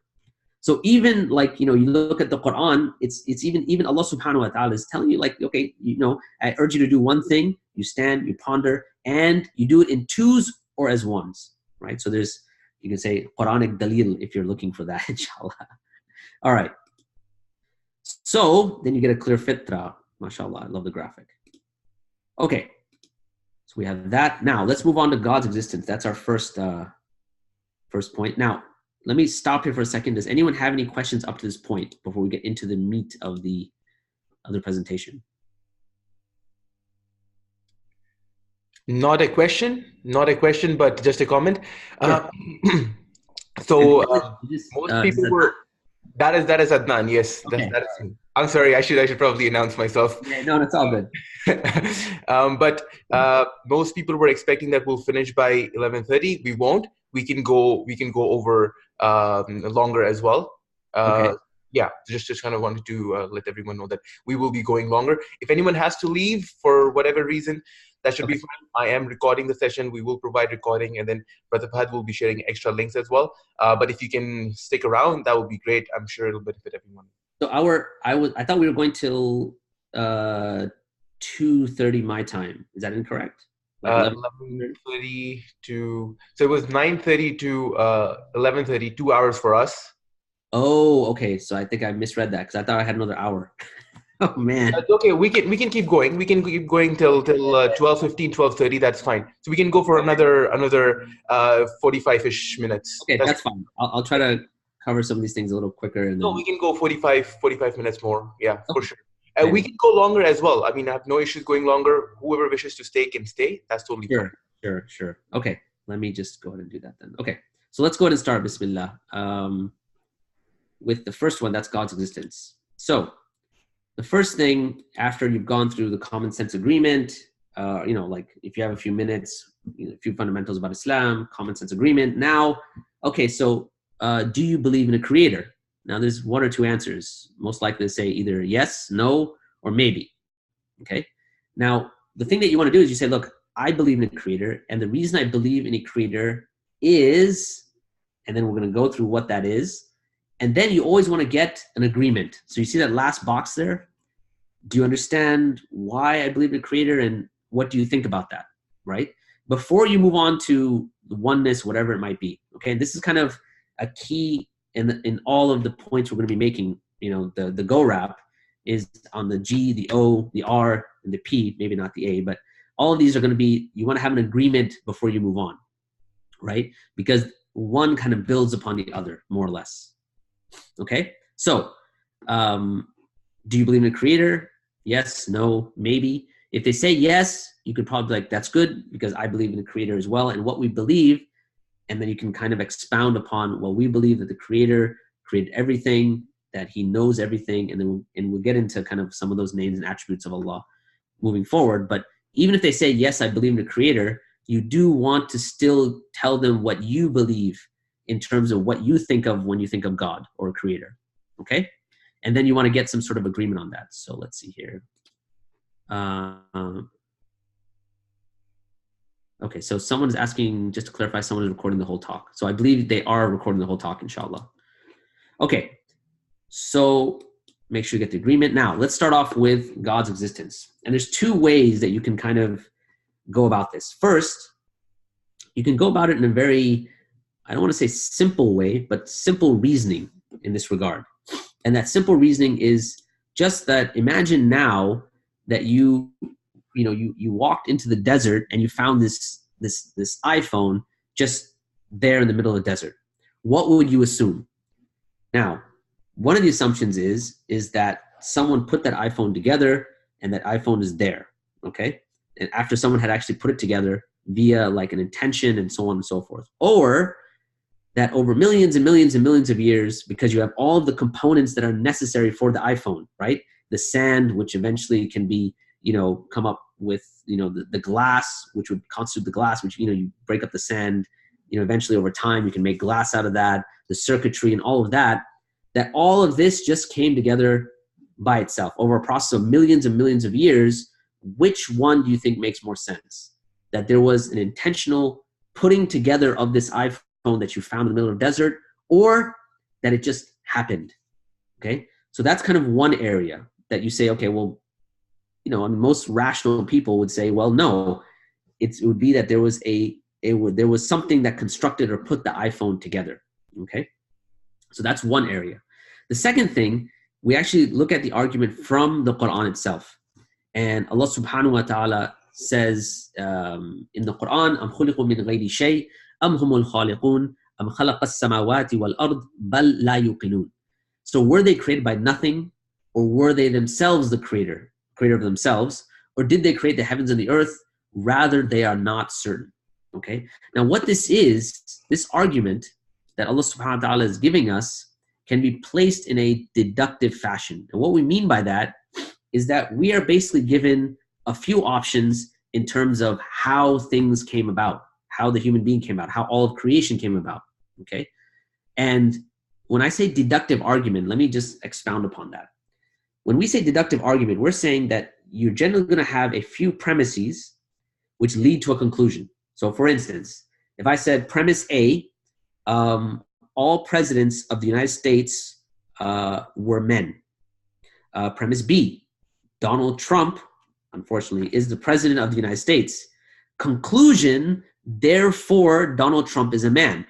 If you agree with one and you agree with two, C has to be true. Okay? This is what we call deductive reasoning. Okay? In other words, there's nowhere else to go as long as you agree with the premises.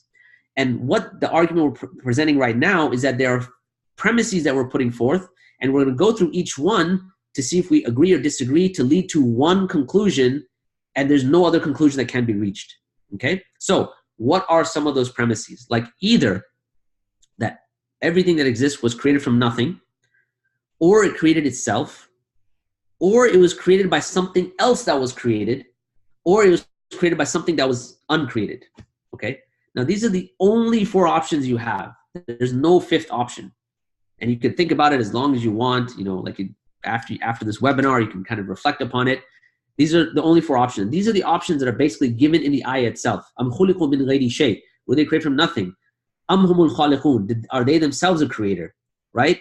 And then, so those two options are mentioned there. And then Allah subhanahu wa ta'ala says, did they create the heavens and the earth? Created by something else that was created. And the last option, and this is why it's in the statement of, it's in the form of a question, is for the person to reach that conclusion themselves, that in fact it's none of those three options. It has to be the only fourth option, which is that they were created from something uncreated. So let's deconstruct this now. Number one, can all of creation or anything come from nothing? What do you guys think? Is there some sort of validity to saying you can get something from nothing? Anyone want to take a crack at that? Yes, no? No. No, right? I mean, you can't get something from nothing. And that's not a difficult, and even though there have been, like there's a book written recently, A Universe from Nothing. But even that, there was still something there. In other words, there was still like waves and you know, energy or whatever it is, but that's still something. When we say nothing, we mean an absence of anything, nothing, right? So option one, it couldn't have been created from nothing.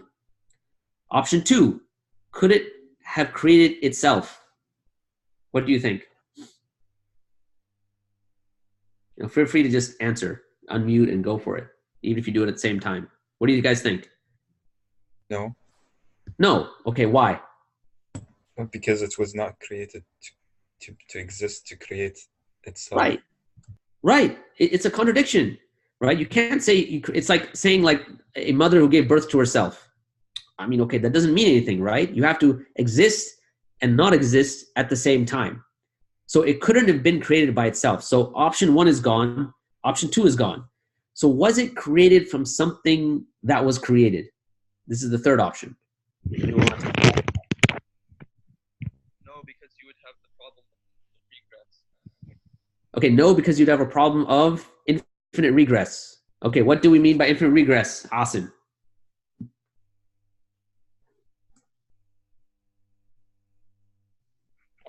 Infinite regress means that you just go back and back and back until you can't find the Okay, so it means you go back and back and back until.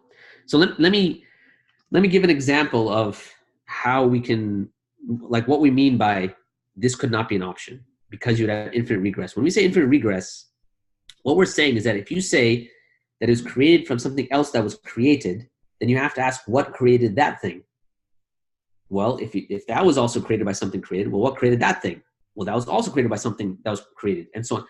But the problem is that if that went back infinitely, then you would never have the thing in the first place. You wouldn't exist. There would be no existence, right? So let me make a point to clarify it. Imagine now that I like coffee, but I also like what they call desi chai. You guys have that in Canada, right? I'm assuming you have a desi population. Yeah. Do you guys have that in Canada? Yeah. Or you guys are just down with like Tim Hortons and that's it? No, we have good stuff. Don't worry. You have to come here. Man, the only thing I had there was Tim Hortons, man. What they call the steep double or whatever. So it was decent. You didn't hang out with me. You didn't hang out with me. All right, khair, inshallah. So imagine now that I asked my wife and I said, look, dear, I would love to have a nice, amazing cup of desi chai. And so for those who don't know, it's just it's tea from the subcontinent with like milk and all these other things. But so I want like a nice kadah desi cup of chai, like a really good one. So my wife says, no problem. I just need to ask your mom if that's okay. So I said, okay, no problem. So my mom says, okay, that's no problem. But before you do that, I need to ask your father. And so my dad says, okay, that's not a problem. But before you do that, before I give you permission to do that, I need to ask my brother. And my uncle, his brother, says, well, okay, fine. But I need to ask my wife.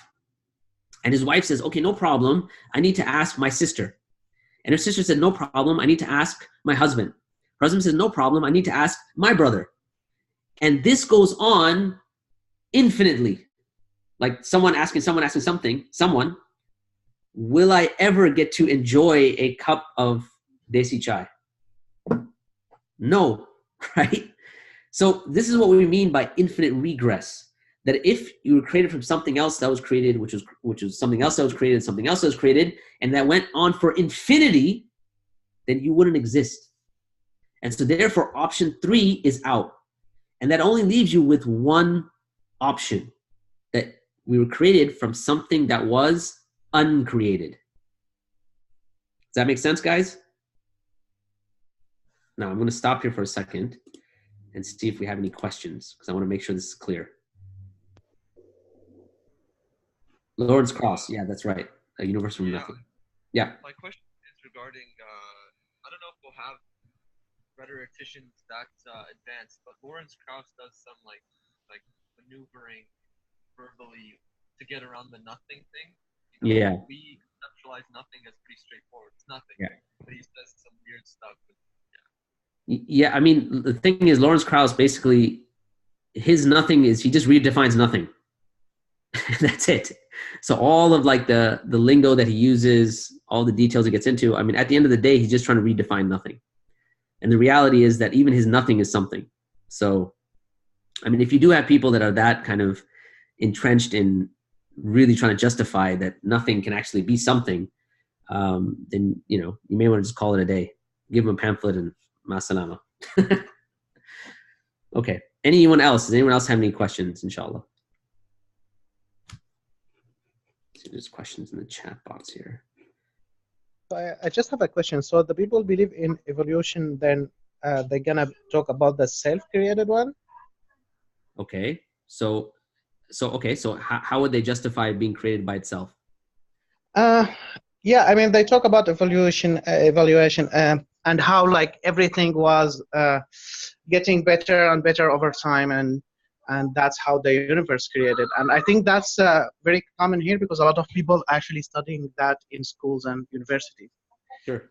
So the point is actually, if someone is coming with this idea, is that, I mean, everything is actually improving over time, and that's why we see what we have now. Okay.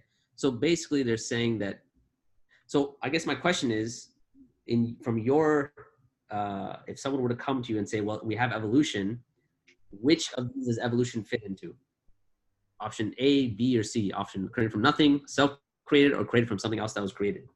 So that's actually my question. Like, I mean, what do you think? Like, is it I have to discuss with them starting from the self-created one, or? Okay, so I would basically go to the created from something else that was created, right? Because, okay, fine. Even if you say that evolution is what we're going to explain, But has that happening forever, or was there a stopping point? Right? So if they say that, no, it's been going on forever, they're like, okay, but then why do we exist? Because that means it was something that was created from something else that was created, that was something else that was created. And yeah, okay, it happened over evolution, like an evolutionary period, and but at some point there had to be something that was uncreated. Yes or no? Right? Yeah, that's right. So again, don't let so one of the things I'll kind of mention is don't let kind of this idea of someone that comes and they're very erudite and they're very, they have a PhD in, whatever, in evolutionary biology, and they're saying, oh, well, we have evolution. I mean, you can say that, but it has to then have some sort of meaning, right? Like, okay, so then what does that mean? Are you saying that we just popped into existence, like it just all came from nothing? Or is it responsible for itself? Or has it been infinite? Because it's been infinite, then why are we here? And the reality is that whatever anyone brings has to fit into one of these four categories. It has to, by necessity, by logical necessity. And no matter how they dress it, you can easily fit into one of these categories. And then ask them, okay, so which one is it? Right? So don't get swayed by just kind of, a friend of mine, Imran Hussain, he said that, when you look at like atheists and they, you come like Dawkins and Lawrence Krauss, he goes, they're just like dogs without teeth. They have a loud bark, but when they try to bite, there's nothing there, right? And, we can speak about evolution kind of, and I'll talk about that in just a second, actually, after we take any more questions about this section. But just understand, don't let just someone who says we have science or whatever it might be, like all of that, if you break it down to its philosophical roots about where they're coming from, it has to fit into one of these categories, And if it fits in the fourth category, we're on the same page anyway. Does it make sense? Yes. Yes. Yeah, okay. All right. Any other questions? Let me check the chat box here. I have a question. I don't know if you hear me or not. Yes, I can hear you. Go ahead. Yeah. According to my limited experience, like no one comes with those fancy philosophical arguments to the mosque. I think the most important thing is what I personally don't know what to do. Like sometimes people, like why bother? Just live life. And this, I really find no way to approach them. Like they are happy living what they are doing. Sure. So that we'll cover in the Akhirah section. So we have Go-Rap, right? So God's existence, oneness, revelation, Akhirah, or afterlife, and prophethood. So we'll cover a little bit about that in that section, inshallah. Okay, sure. Inshallah. So that's a good question. All right. So let me go ahead and move on now. Okay. So up to this point, just to reiterate, we've got our initiation. They ask you a question. Thank you for asking me the question. In order to understand the answer, you need to understand some fundamentals before we God's existence. Okay? So now we're going to talk about God's oneness. And what we mean by that is the fact that Allah subhanahu wa ta'ala is one and uniquely one. Okay? So now that we've agreed that God exists, right? And whether you use the iPhone example or whether you use the construct that we have from the Quran, whichever one you use. And by the way, the construct from the Quran, you don't necessarily have to use it. It could be as simple just like the iPhone. Like how did it just come out of, how would it be there in the middle of the desert? It doesn't have to be something super complicated. But if you need to, you can use the one from the Quran as well. And by the way, we actually teach a course where we get into many more arguments and kind of reasons and things like that. It's called the Divine Reality, which is all based on atheism. But for our purposes, I think these two should be sufficient, inshallah. So once we have kind of established, okay, that we say that there's a creator, and remember, you're going to get agreement on that, right? So doesn't it make sense that there is an uncreated creator, right? After that whole conversation. And hopefully they'll say, yes, that makes sense. Now, let me tell you a little bit about what we believe about this creator. And and I think all of us, inshallah, hopefully know Surah Al-Ikhlas, Qul Huwallahu Ahad, ila al-akhirih. So that, say that Allah is one and uniquely one, and so on and so forth. You can kind of expound upon that. Now, why do we say that God is one and not two or three? or more than one? Who can help me out here?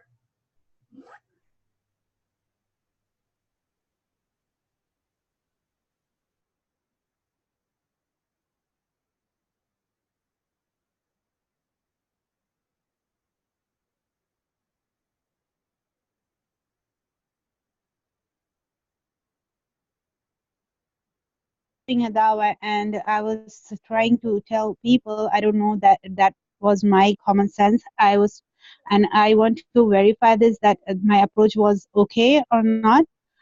So I was telling the guys there that you and the rest of the people, they all are similar. Like, we have minor variations of skin color and physical features and everything, but like physically and everything, everybody is same. So if everybody is same, there has to be one creator. So if the creator is like if everybody is same, so so there has to be one creator. That was one of the reason I was giving, and another was that there is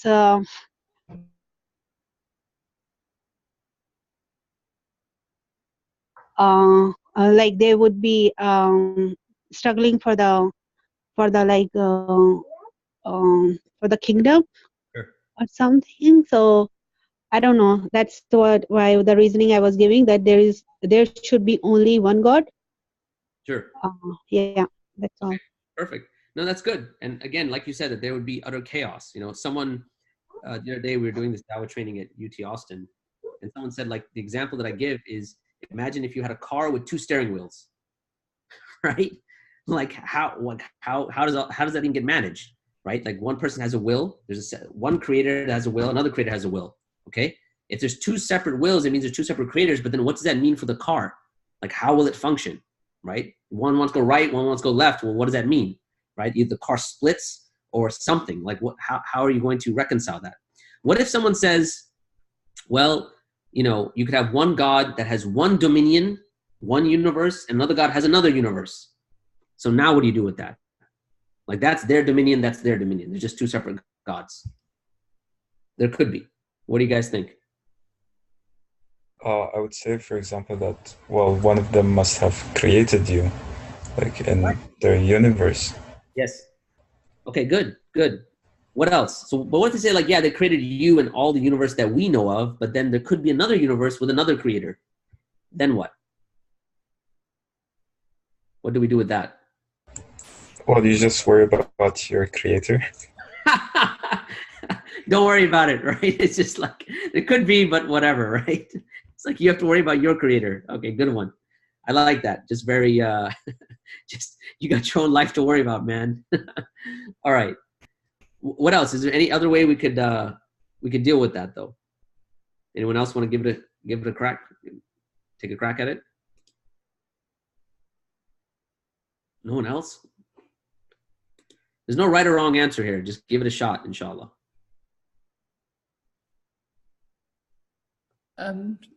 I think, you know, if there's another God with another universe, then what kind of a God is he who doesn't have control over the other universe, the other world? Exactly. So it goes back to our definition of God, right? Remember, when we explained to them who Allah is, we started with Qul huwallahu ahad, right?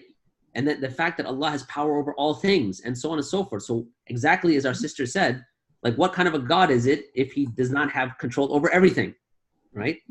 So that's right on point, inshallah. What if someone says, like, oh, okay, but you could have 2 creators, and they have, they just, every time they will something, their will is exactly the same. So there's, because, you know, you tell them, like, okay, what if one God wants it to rain, one God wants it to snow? Well, that's going to be a problem. They're like, what? They always will the same thing. Then what? What would you say to that person then? Anybody? You guys are the du'at that are going to be on the front line, inshallah. What do you say? It makes little sense to believe that. Okay. If there are 2 deities that have the same will, they are same, equal in their power and might and love and mercy, that essentially is one being. To believe there are multiple, is a fallacy. And then, you know, if someone's a little, you know, sophisticated, then use the Occam's razor and say the simplest explanation is the best explanation, and it just makes no sense to believe there are multiple.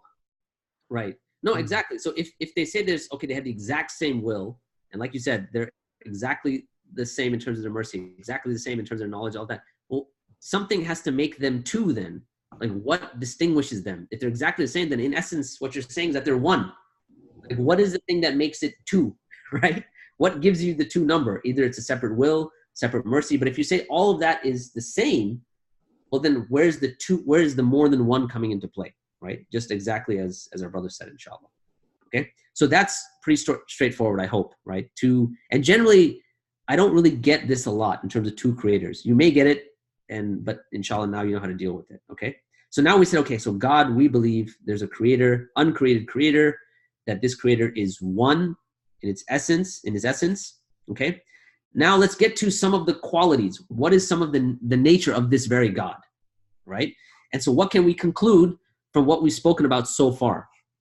So number one, we discussed that the creator is uncreated. And so therefore, it did not have a beginning, because that's what we mean by uncreated, right? So if he never had a beginning, he's always existed. So number one element, or number one attribute we can understand from what we've already agreed upon is that he's eternal. That's number one. Okay. Number two is that this creator is transcendent. He is not like the creation. Now, why do we say that? How do we, based on what we've agreed with already, uncreated creator, like, why is he not like his creation? It's very simple, actually. What do you guys think? Let me see if I can actually call on someone, because there's some people that have been quiet. So, okay, go ahead. Someone wants to go and answer. Okay, if he's someone like creation, then he's not a creator. Right, exactly. So he has to be different than the creation, because otherwise he wouldn't be the creator. So he has to be completely different, because the nature of the creation is that it was created, and the nature of the creator is that he's a creator and uncreated. Okay, so number one, he's eternal. And this is only from what we've established up to this point. He's eternal, he's transcendent, he's self-sufficient. Because if he's the creator, then he has to be independent. He cannot depend upon anything else, because that would then render him being created. So he's self-sufficient. He has to be powerful, because in order to create all of the universe and everything from nothing, he then has to have power to do that. He has to be all-knowing, because if something you require knowledge, and remember we talked about the cell phone or the mobile phone, like, you need knowledge to put that together. And therefore, he must be all-knowing. He must have knowledge. And finally, he must have a will. Because since the creator is eternal and brought into existence a universe which had a certain beginning, then he must have chosen, he must have done that as a choice. So he must have a will. Okay? So are we clear on these 6 points, like these attributes that we can determine from where we are now? Is that clear? Everyone with me so far? Yes. Yes. Yes. Okay. Yeah. All right, sorry, I'm kind of... All right. Okay. So, and then of course you can always use, and a lot of times it's always a good idea to bring in Quran, right? So when it comes to the ayat that Surah Al-Ikhlas is probably, one of the ones that we all know that we can also use. But other ayat that you might know of as well as talking about Allah subhanahu wa ta'ala being one, about him being eternal, about him being all-knowing, right? And so on and so forth. So I would use that to whatever knowledge base that you have. Okay, so now we moved from initiation, common sense agreement, God's existence, and God's oneness. And included in that oneness were those kind of attributes that we mentioned. He's eternal, he's transcendent, self-sufficient, etc. Okay, any questions up to this point now, before we get into the rest?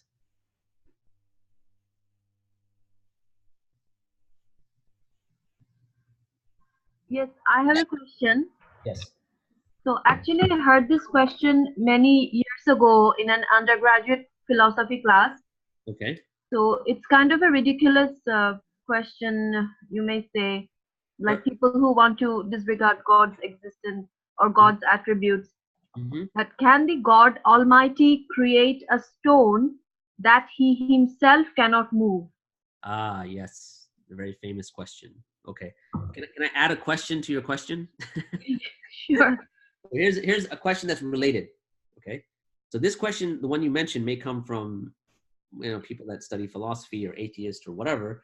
There's another question that's related, which comes from Christians, and the question is: if God can do anything, can God have a son? Right? I mean, if we said God can do anything, so either A, he can create a stone so big that nothing can move it, so how does he move it? I guess you just answered that question, that God is not like his creation. So he will not have son or wife like his creation. But but what if someone says, if God can God, yes or no? Yes, God can do anything. So can he have a son if he wants? I don't know how to answer that. Okay, no worries, inshallah. So one of the things we have to understand, and this is, I'm glad you brought this up, Jazakallah khair, sister, is that when we speak about Allah subhanahu wa ta'ala, we have to understand that Allah, when we say that Allah can do anything, what we're saying is that he can do anything that actually makes sense. Because when you have things that are nonsensical, they're just words that are put together. Okay, so for example, can God have a son? Okay, let's stop for a second and deconstruct that. What does that mean?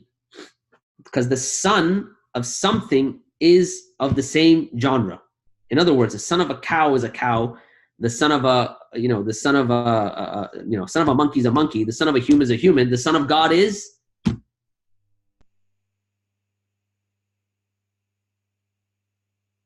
Sonship means that there was a certain beginning. So how can God have a son when what you're saying is God has no beginning, son has a beginning, and yet they're both God at the same time, right? So God can have a beginning and not have a beginning at the same time. What do you mean by that? Because while we say God can do anything, it has to be something that actually makes sense. We do not say God does things that just don't mean anything.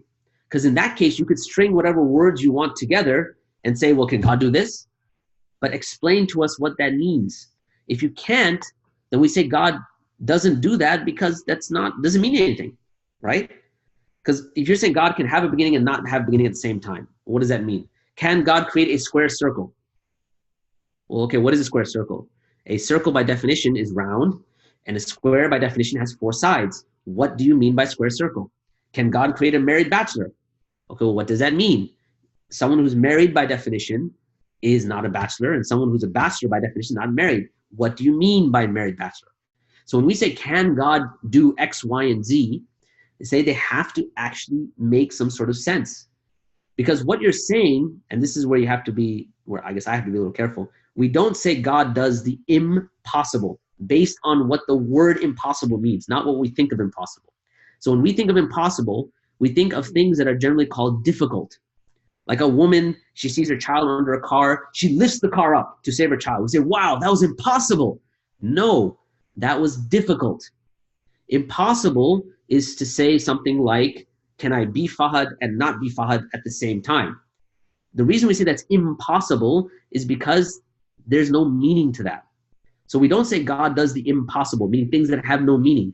They have to have some sort of meaning. When we say that Allah fa'alul lima yurid, that he does what he wants, but they have to have some sort of meaning. You can't just string words together and say, okay, well, can God do that?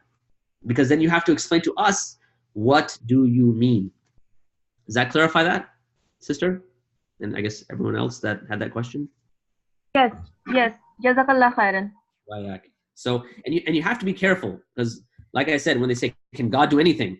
Like, yes, he can do anything that actually is something to be done, something that has meaning, right? If you say you can do anything, literally anything, then that becomes a bit of a problem, inshallah. Okay. Okay, so we got to the oneness, we got to God's existence. Any other questions before I move to the next section, inshallah? Sister Mona actually posted a question in the chat, which may be relevant. The question says, who created God? Okay, so based on our deductive analysis, we said that God is uncreated.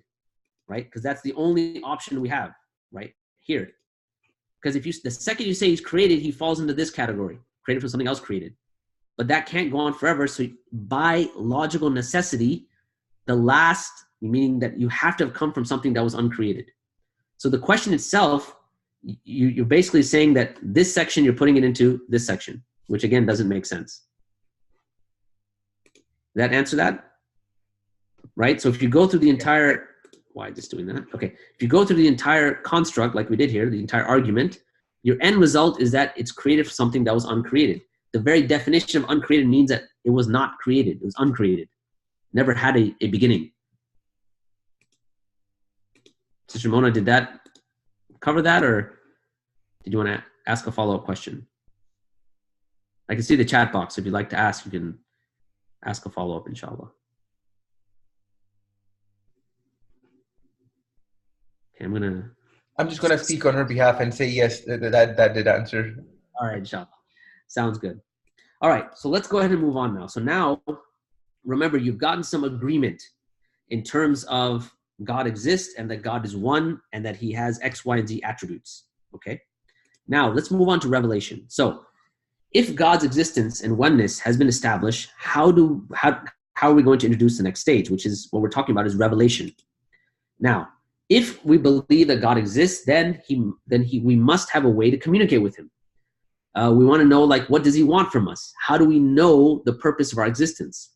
And another way to think about this is that if we say that there is a creator, and that he has these attributes, he's transcendent, he's self-sufficient, and so on, he has a will.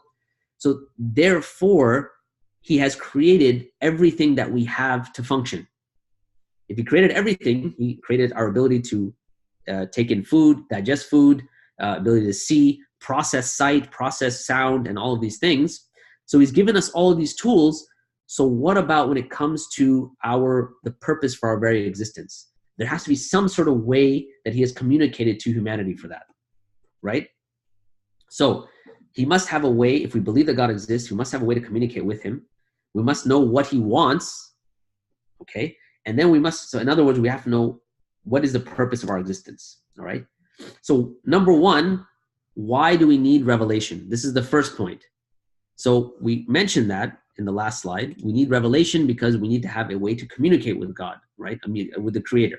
We have to know what he wants from us. We have to know if there's a purpose for our existence, right? So therefore, we have a need for revelation. All right, the second point is that how do we know then what we claim that revelation is the Quran? How do we know it's from Allah?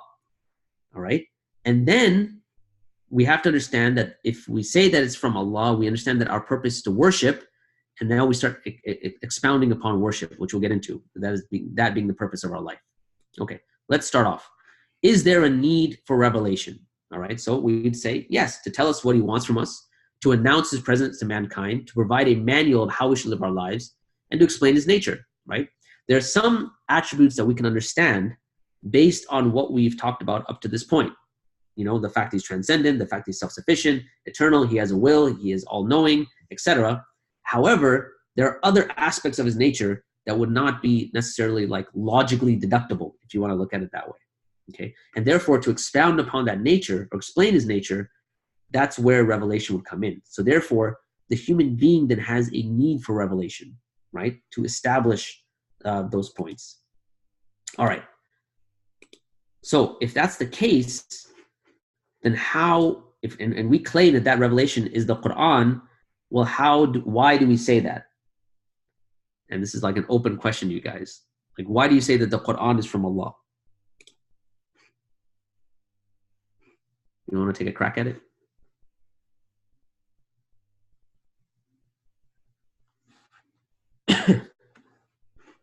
So I guess I can maybe calling on people, or someone want to volunteer.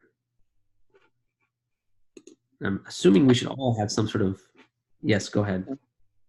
Go ahead. We can say, we can say that Allah has said in the Quran that it is his word and there is absolutely zero contradictions in the book, and there is no other reason why it is made up. Like, you know, you can even start quoting, you know, like the Prophet who didn't go to school and so on. So, you know, sure. there is nothing that can say it's not his word. Right. Okay, perfect. And honestly, this is basically, you guys, I think, already have some of these tools in your toolbox in terms of like, how do we know the Quran is from Allah, right? I mean, one is the essential core message itself, right? Like, how do we know it's from Allah? Well, it's one of the messages that it introduces us to the purpose of life. Now, one of the things we want to understand is that the message itself is internally consistent. As our brother mentioned, there's no contradictions. But what do we mean by that? Do we mean there's no like contradictions in some sort of logical kind of scientific way? Or are we saying that like you have a book that's not only internally consistent, but it's consistent with what's outside of the book as well, right? So you're not going to find something in there like, you know, that God is you know, that the sky is green. Okay, well, I mean, you would see that it's internally and externally consistent, okay? But one of the main things that we see is that it introduces us to the purpose of our life. And remember, we mentioned that not only is Allah's existence part of the fitrah that's already in the human being, but also the fact that Allah is worthy of worship, okay? If that's in the fitrah, the Quran comes and confirms that already. So if it's true that God is transcendent, that he's all-knowing, that he's created everything, and he's created everything for, you know, that you have, then therefore there's a certain element of your purpose being to worship God. Now, we want to now get into what do we mean by worship, okay? So when we say worship, typically people think of just rituals, right? Worship is, you know, going to church on Sundays and worshiping there. Or, you know, from our perspective, it's just, let's say, the salah or, you know, whatever it might be. But we're kind of talking about something much deeper than just the external acts. We're talking about actions of the heart. And so when we say about worship, we're saying it's to know Allah, it's to love Allah, and it's to obey Allah, and to single him out in all acts of worship, okay? In other words, worship can be any action that is pleasing to the Creator. Now, there's two things we want to kind of focus on here. When we say worship, we're going to say it is to love Allah and is to obey Allah by knowing Allah. Okay, now what do I mean by that? When we say ibadah in Arabic, when we say worship, we understand that it has to have both the components of love and obedience. Okay? So therefore, and then it would be called true worship. What do I mean by that? If it has only one of those components, we would not call that ibadah or worship. Okay? So let's say we say it's to love God. But a father could love his children, but he doesn't necessarily obey his children. So we're not going to call that ibadah or call that worship. Similarly, you can have a tyrannical king who forces people to obey him, but they don't love their king. And so therefore, that would not be ibadah either. What ibadah is, it's to love Allah and to obey Allah because of that love, right? So it has to couple both of these things, right? And the way you do that is to know who Allah subhanahu wa ta'ala is. Now, the point here is that we moved from like strictly like robotic rational arguments to touching some of the strings of, pulling some of the strings of the heart, right? And this is not irrational, but we're trying to get deeper to the crux of the human being, right? That if it's true that there's a creator who created everything, that has blessed you with everything, then you naturally love that being. When someone gives you a gift, you naturally love that person. And however, in order to show that love, it's done through obedience. Like when you're, like imagine now a mother who's like in her kitchen and she's washing the dishes and her son comes and says, "Mom, I got you flowers because I love you."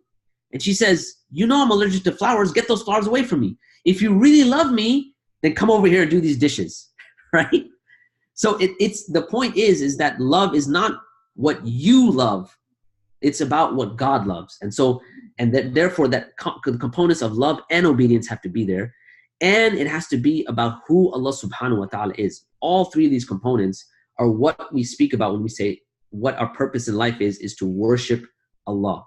Okay? So to keep it very simple, Allah created everything that you have in order, and so therefore you love God because of everything that He created, and the fact that He created everything in, you know, related to you, all the things you should be grateful for, etc. And you should obey God because if He created everything, He has knowledge of everything, and therefore, and because He's blessed you with everything, He wants the best for you. Okay? And finally, when it comes to knowing Allah, it comes to the idea of when we say worship, it's not only praising Allah because of the things that He gave you. It's not limited to that. It's also worshiping Allah because of who Allah is.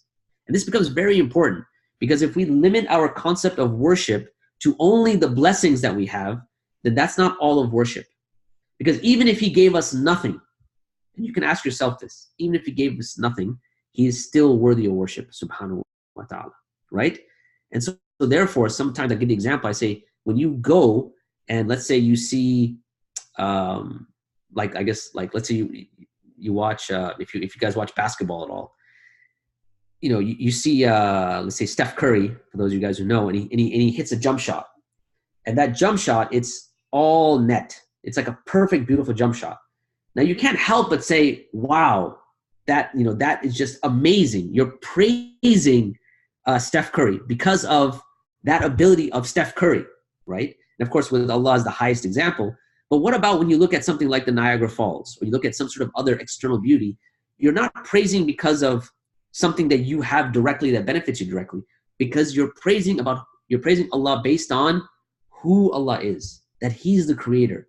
And the fact that even if He gave nothing, because of who He is, He deserves to be worshipped, right? So therefore, worship has these components in totality. It's to know Allah. In other words, to know that He's worthy of worship, whether He gave blessings or not. The fact that He gave blessings means that you love Allah, and the fact that He knows everything means you obey Allah. Okay? And therefore it expounds upon the reasons as to what our purpose of life is, and that is to worship Allah subhanahu wa ta'ala, right? So why does Allah deserve our worship? Number one, He is the one to be worshipped because of who He is. All of His names and attributes are maximally perfect, right? Are maximally perfect. It is our purpose in life and in line with our nature. Very important. He created and sustains the universe, and Allah's favors and provisions are there. And if we love ourselves, we must love Allah. Okay? So, coming back to, hold on a second. Okay, and then we can, in this section, you can actually even look at like acts of worship if you want to expound upon that, inshallah. And kind of look at fruits of worship. I'm going to kind of just leave this in the slides that you guys can look at later, inshallah, because of time. But up to this point, we have the initiation, common sense agreement, God's existence, oneness, and revelation. Now notice, with revelation, we said that there's a human need for revelation, that there has to be communication as to tell us, like what is our purpose. And at the same time, that purpose is built in within the human being for you to recognize revelation. So it's almost like a cyclical kind of argument in a sense, right? Because that purpose of worshiping, praising, thanking Allah, because if you think about it, like gratefulness, like you thank someone for doing things for you. Like, why do you do that? Like, why do you say thank you? And in fact, every single language you think about, you always have a word for thank you, right? I mean, think about any language. Whether you think about Urdu, shukriya, in Arabic, shukran, in Spanish, gracias, I mean, whatever. Like you name it, there's always a word for gratitude, like to say thanks. Well, where does that, why are we grateful, right? So gratefulness is a fitri concept that's built inside of us. And therefore, if we understand that God is the creator, that He created everything, that gave us everything and so on and so forth, then naturally we want to be grateful for that, right? Not only for those things, so we have gratitude and we have praise as well. And all of that constitutes worship, which is what the revelation comes and confirms. Does that make sense so far? Any questions up to this point?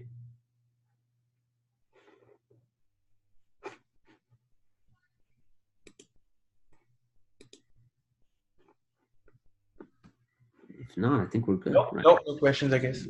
No questions? Okay. All right. So we're at Revelation. Now, someone had asked, like, what if they say, I just want to live my life?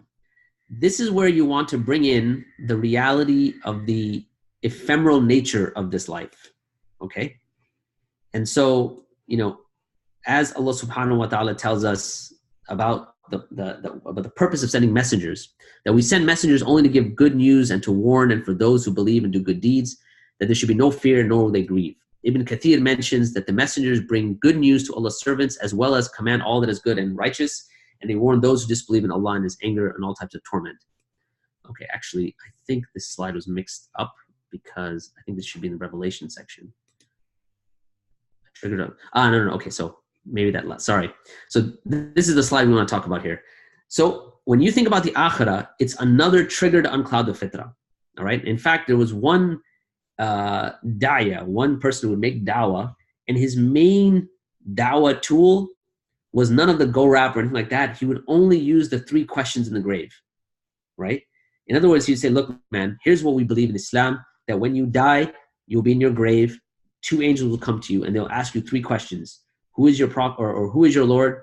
Who is your prophet, and what is your religion, right? And that's it. That would be his main da'wah, and then he would tell them about Allah, the Prophet ﷺ, and mashallah, a lot of people came to Islam just by that method. So the thing is, when someone comes with something like, hey, you just want to live life, and you might want to ask them, like, what happens when you die? Aren't you worried about that? Like, if you just want to live life, I get it, but then if you're enjoying life, don't you want that to continue? Or do you want that to stop? And see what they say, right? And so therefore, kind of using the akhirah to uncloud the fitrah is very, very important. When you go through the Quran, you see that Allah subhanahu wa ta'ala constantly is talking about the temporary nature of this world and the reality of the Yawm al-Qiyamah, the reality of the paradise and hellfire and so on and so forth, right? And so using whatever your knowledge of the akhirah is to fortify that and kind of pull them closer, it's something that you basically need to do. All right. All right. Any questions about that, about the akhirah? I know that's a bit brief, but I'll have to kind of leave it there for now. Any questions about that? We're going to get to the last section, and that is prophethood. What do you think about now this wouldn't apply in all situations, but what do you think about sometimes starting with the concept of akhirah and making people realize that any discussion that you and I will have, whether be it about God, be it about any questions that you may ask, they should have a higher reason and a higher consequence, and our discussion is just not for the sake of academics, but it has a greater consequence, and that consequence is something that may have an effect on our life after this world, if it exists. That can be discussed. What do you think about starting with that sort of a? You could, I mean, again, I would say, give it a shot. Try it. I mean, basically, in the experience that we've had is that you want to bring it up at some point in the conversation, right? You don't necessarily have to wait till you get to God's existence or whatever it might be. If you want to start with it, you may even want to start with it. Like, look, we're going to preface this conversation with the understanding that we want to know what happens when we die, right? And that's why we're speaking about what we're speaking about. So yeah, you might be, you may want to consider starting it off in your conversation. But one might claim that it's not proven, and then you will have to come back to God's existence and God's oneness, and then you tell him, yeah, since he created us for the first time, then he will be able to create us next time. So I think it will just push you back to the same start. Right. I mean, that's what I mean, and this might be something that you might have to play it by ear and see where is the best time to introduce it. But I would recommend that you introduce it at some point, right? Because we are living in a time where people are very hyper-focused on just this world, right? And so therefore, giving them the idea of what's going to happen when you die is extremely important. Because all of the logical arguments, whatever it might be, I mean, that's great, like you mentioned, as an academic endeavor, it's great. Okay, we can go through these, you can go through philosophical, gymnastics with all sorts of different things. But at the end of the day, you want to ask them, as a human being, what does this mean to you? You are going to die, and this has consequences. And this is why we're talking about this. So again, it may be that you bring it up in the beginning, but then you have to go back to the existence of God anyway. So what I would say is that you're going to play it by ear, but you want to bring it up at some point, right? Don't just, leave off the akhirah or not mention it all. I mean, I would say, at some point. And, subhanAllah, sometimes it might be that you bring it up all the way at the end when you say, look, if you've agreed on all these points, would you like to become Muslim? And they say, well, no, I'm not really sure. Okay, no problem. If you're not sure, if you want to think about it, just do me a favor, don't die. Right? Yeah. So, and they're like, wait a minute, what do you mean? It's like, well, it's okay, if you want to think about it, it's not a problem. But, just realize that everyone's going to die and we never know when. So if all this makes sense and it agrees to your heart, then I would encourage you to become Muslim now. But, I'm not trying to force you or anything like that. But just, whatever you do, just try not to die, man. That might be a little blunt for the Canadian audience there. It works it works here. But in other words, just something kind of highlighting the idea of the fact that, look, we're all going to die. This life is temporary, and it's something that we should really not focus on, right? That we want to bring questions about our existence. That should be our main question. That's really the purpose of the section of the Akhirah. And that's why it's kind of left open to the person that's making the dawah themselves, right? For them to kind of highlight that point in whatever way that they find is best, inshallah. Make sense? Yes. Okay, all right. Let's get to the last section, that is prophethood. So we've gone through kind of the existence of God, God's oneness. We've gone through revelation, the purpose of life, and now, and maybe spoken a little bit about the Akhirah. Now we want to get to the Prophet Sallallahu Alaihi Wasallam. Now, the first thing I'll mention here is we're going to get into some details, but one of the easiest ways to kind of explain this is just, and in fact, even with revelation, I would say even before revelation, you can go directly into the idea of prophethood, right? In the sense that, okay, God exists, God is one, and our purpose in life is to worship God. How do we know how to worship God? It's via revelation and prophethood. So you could, without getting into the details of the argument, just say, is it logically possible for Allah to send prophets to guide people? Now, notice what I said. Is it logically possible, right? Now, no one's going to say it's not logically possible. But the difference in belief and what's logically possible is actually very small, that bridge. And so when it comes down to it, yes, you can get into the specific arguments about the Prophet ﷺ, his prophethood, and so on and so forth. But at the same time, you could kind of cut it short and just say, do you think it's logically possible that it sent a man by the name of Muhammad sallallahu alaihi wasallam, who came with this message, who was honest and trustworthy, and this was his message? Is it logically possible that he could be a prophet sallallahu alaihi wasallam, right? If they say yes, just be like, okay, so if that's the case, then what you have kind of said that is possible and that you believe is there's nothing worthy of worship except God, and that Muhammad, just like Jesus, Moses, John the Baptist, etc., they were all prophets. Do you agree with that? So do you see how it wasn't that we got into the detailed arguments about prophethood, but because up to this point, they've already accepted that Allah exists, that Allah is one, that we need revelation. We need some way for Allah to communicate with us. So the bridge from this point on forward, and I'm saying this is kind of like psychologically, spiritually, is very low in the sense that if it's not the Prophet ﷺ, then what's the alternative, right? If it's not the Quran, what is the alternative? That's another way to look at it, okay? So that's kind of the short and easy way to look at prophethood, but let's get into some details related to the Prophet ﷺ himself.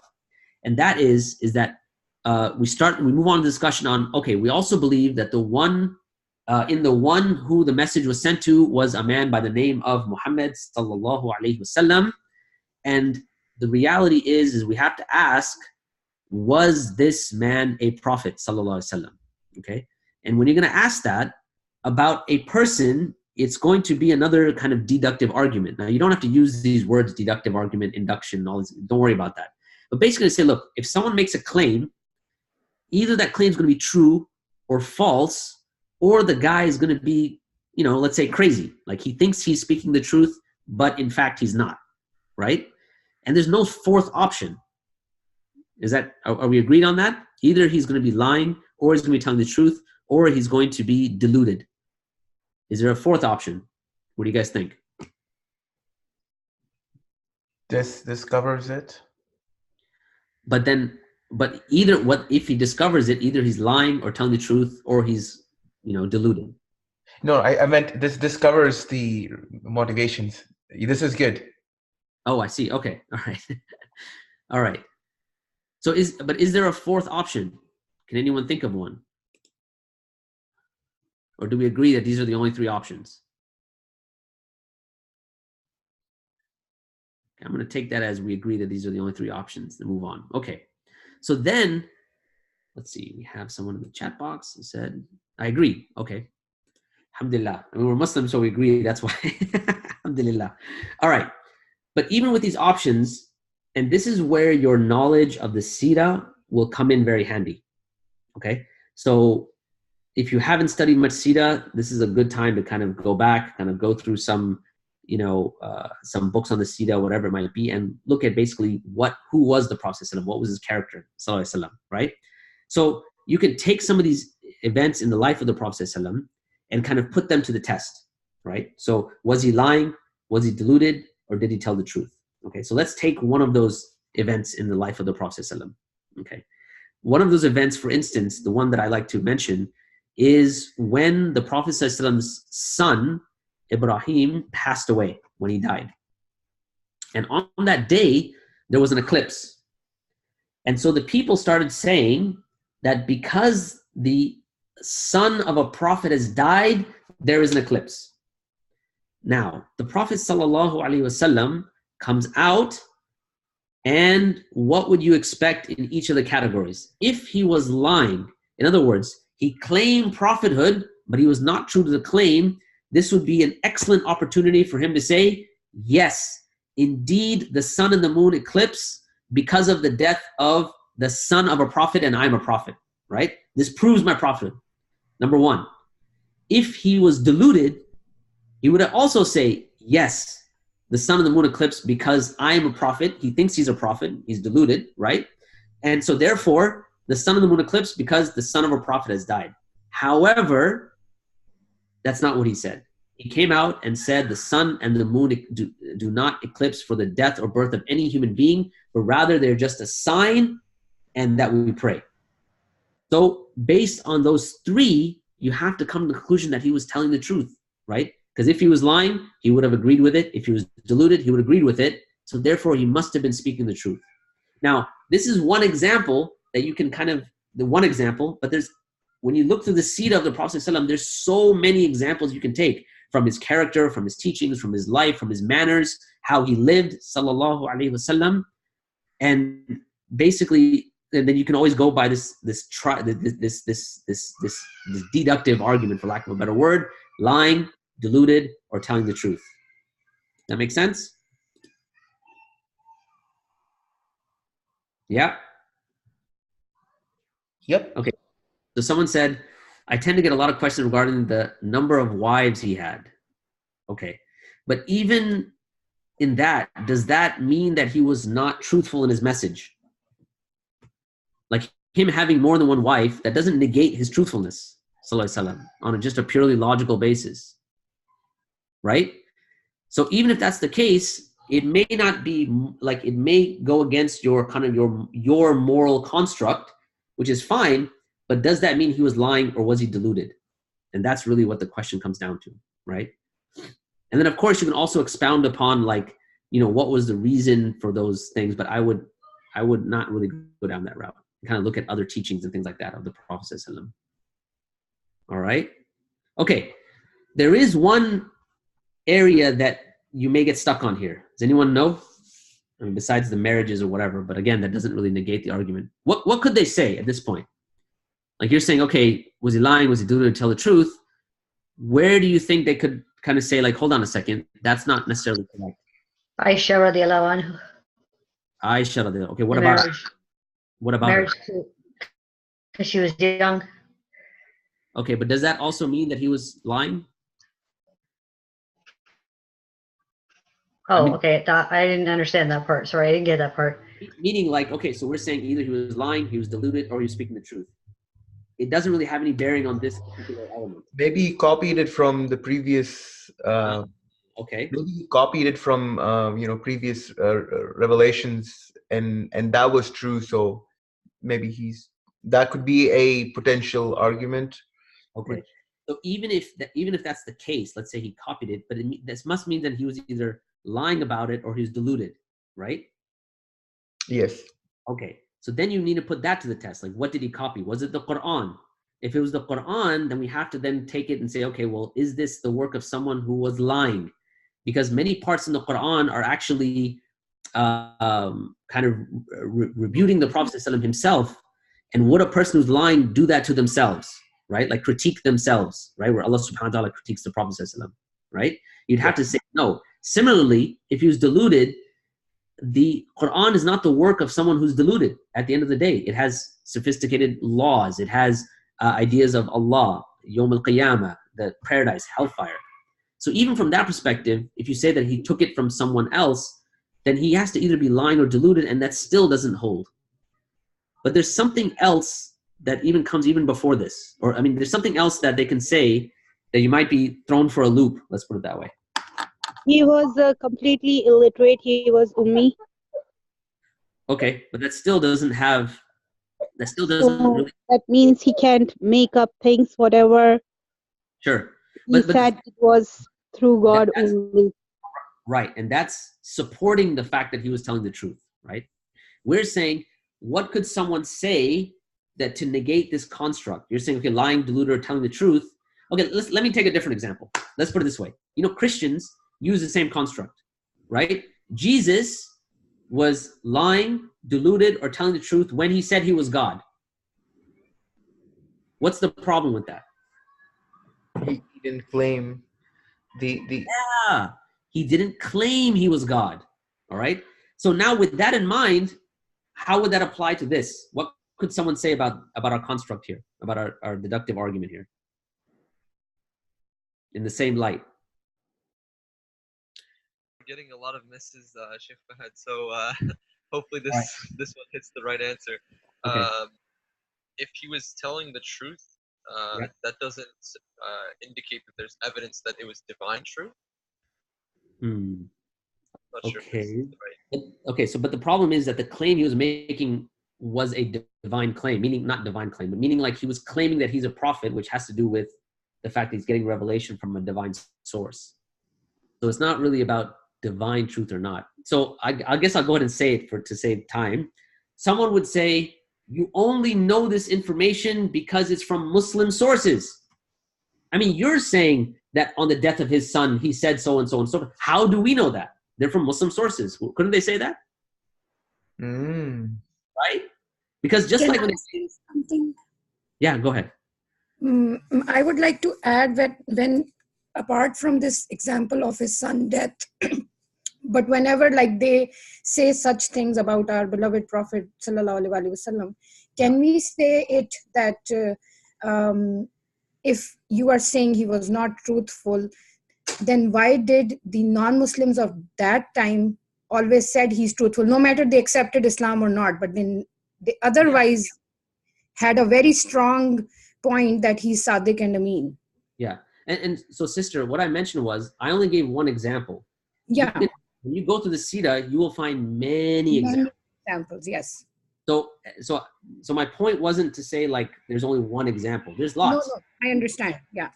And so the fact that he's ummi, the fact that he, the fact like what you mentioned that they didn't negate him and so on and so forth. And you remember he had, if you gave the son in my right hand, there's lots of different examples. But what I'm saying is that with all of that, let's say you present all of that, right?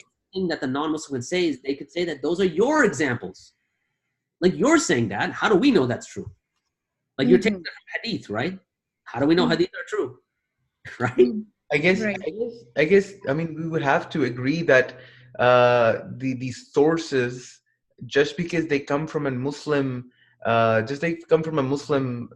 background, that's not good enough to deny or reject them, because these sources have been verified through multiple individuals, organizations. So you have to take that as a basis. I mean, you can't. So. But the thing is that the coming of the Prophet was prophesied even in the Injil, where it says that there will be this deen is not like Jesus said that you can't. Let me stop you right there though. What if they say we don't believe in the Bible either? Like they're both like we don't trust either one of those sources. Then what? Like you can say that if the person's Christian, you're like, oh, it's foretold, and then that'll open another can of worms. By the way, because then you have to get into like biblical criticism and, oh, so you believe the Bible, and so the Bible says, it's another can of worms. But let's say the person says, I don't believe the Bible either. So I don't believe like the Bible. I don't believe like this thing. That's just, you know, the Christians say that, the Muslims, you guys say this. Okay, can I add to this? Well, Rasul Sallallahu was illiterate. He was an illiterate man. So so what's in it for him? There was nothing in it for him. No, but again, you're right. saying, So why would he lie? Because what's in it for him? There wasn't anything there for him. He was chosen by Allah. There really wasn't. How do we know he was illiterate? The Sirah tells us. Okay, why should I see that if I'm not Muslim? Okay. You get what I'm saying? Yeah. Well, that's, you know, you can apply that concept to everything. Yeah. Right? Yes. Right? So here's the thing, and I think, sister, you hit the nail right on the head. If you're going to deny the Sirah, if you're going to deny Hadith, if you're going to deny all of these things, then you have to deny the very concept of testimony, testimonial knowledge. Okay, and you want to give an example of this. Like, for example, how do you know that the world is round? And I want you to prove to me the world is round without reference to testimony. And you can challenge them, right? In fact, I'll ask any of you guys, can anyone prove to me that the world is round without reference to testimony? Meaning without knowing it from the say-so of others. Can you do it? I mean, you'd have to say no, right? Unless someone wants to give it a shot. Or if I asked you, let me take a different question. How do you know your mother is your mother? Can someone prove to me that their mother is their mother without reference to testimony? It's my challenge. Because I do the same thing she does. What's that? Because I do the same things that my mom does. There's the similarities, attributes. But that still doesn't prove anything. There's lots of people that are similar. DNA. Okay, very good. DNA. All right, so what about DNA? It's a reference again, right? That's what he is saying, without reference. That's what I'm saying. So without testimony, without relying on the say-so of others is what I'm saying. Okay, so let's say you said DNA. I said, okay, number one, have you done the DNA test? No. No. Number two, even if you did, you have to trust the say-so of the people that put the DNA test together. Right. Instinct. It's instinct that this is my mother. I mean, how? But even that, like, it's how do you know that though? You don't. You don't. There is no knowing. Right. The only reason you know that is because of testimonial knowledge. Yes. You know the world is round because of testimonial knowledge. You know your mother is your mother because of testimonial knowledge. Therefore, testimonial knowledge is fundamental to knowing anything about anything. So when you deny the Sirah, or let's say Hadith, you are denying the entire construct of testimonial knowledge. So if you deny that, you have to then say, I deny testimony. If you deny testimony, then you are denying proving anything at the end of the day, and you're left nowhere. So if someone comes with that claim, like, yes, you're saying these things happen in the Sirah, but we don't believe it, say, okay, all of the things that we know from Hadith specifically are coming from testimonial knowledge. Are you saying that you do not believe in testimonial knowledge? And they cannot say they don't at the end of the day. Does that make sense? Yeah. Okay. So I think we basically covered it, and you can go through some of his teachings. Like I said, it's something I encourage you to study on your own. And that kind of leads us to the end. And so the last thing I'll kind of mention, and that's this, is that if the person has agreed with you on all of these points, and and you see that they're sincere, whatever it might be, there's nothing wrong with asking them if they'd like to accept Islam. Now, I know a lot of people don't like that, whatever it might be, and they're not ready. But the reality is that if they've agreed with you, they don't know what the next step is unless you tell them. Because you don't want to be like, yes, I believe God exists. Yes, he's worthy of worship. Yes, the Prophet Muhammad was truly a prophet. And then you say, okay, have a nice day. Well, I mean, what is that, right? No, they don't know what the next step is until you tell them. If you believe in all of that, and we've agreed on all of that, then is there any reason why you would not want to be like the prophets beforehand, be a Muslim, right? And say it's very simple. It's a testimony of faith. It's just testifying to the things we just agreed upon, right? And that's kind of the golden rule when it comes to like dawah. Always ask for the shahada, right? When you've gone through the steps and they've agreed with you, don't let anything hold you back in that regard. I know, and I'm not saying just ask them willy-nilly, right? Like you've had some sort of crazy conversation, you've been in total disagreement. Hey, you want to take the shahada anyway? It's like, no, that's not what I mean.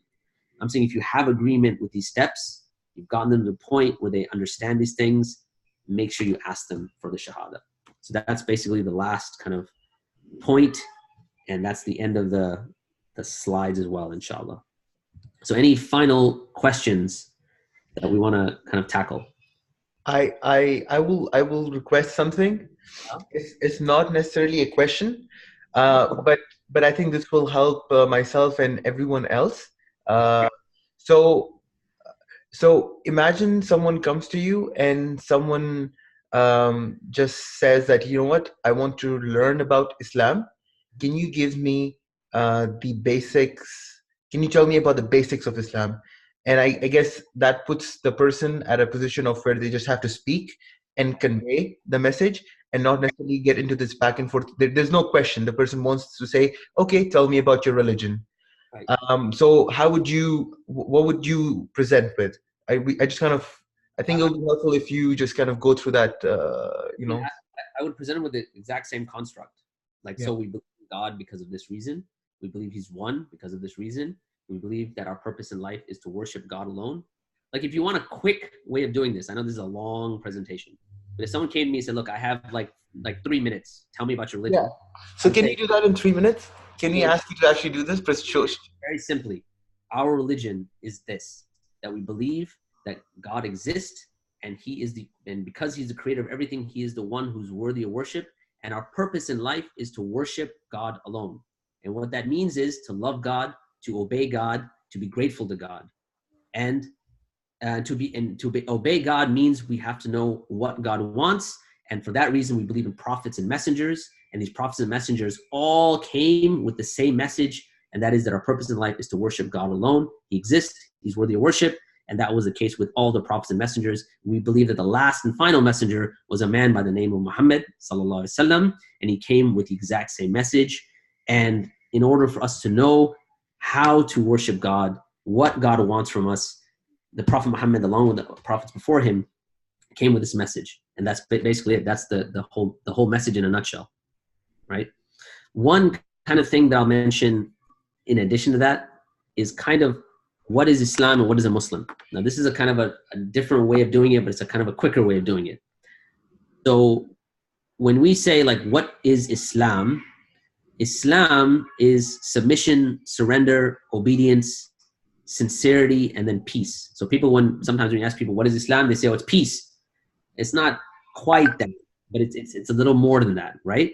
So we say that Islam, the word means to submit, to surrender, to be obedient, to be sincere, and through all of that, you enter a state of peace.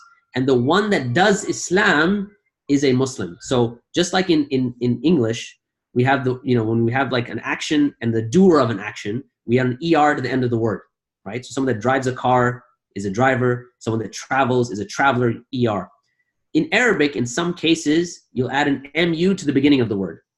So for instance, the word for traveling is safar. The one that travels is a mu-safar.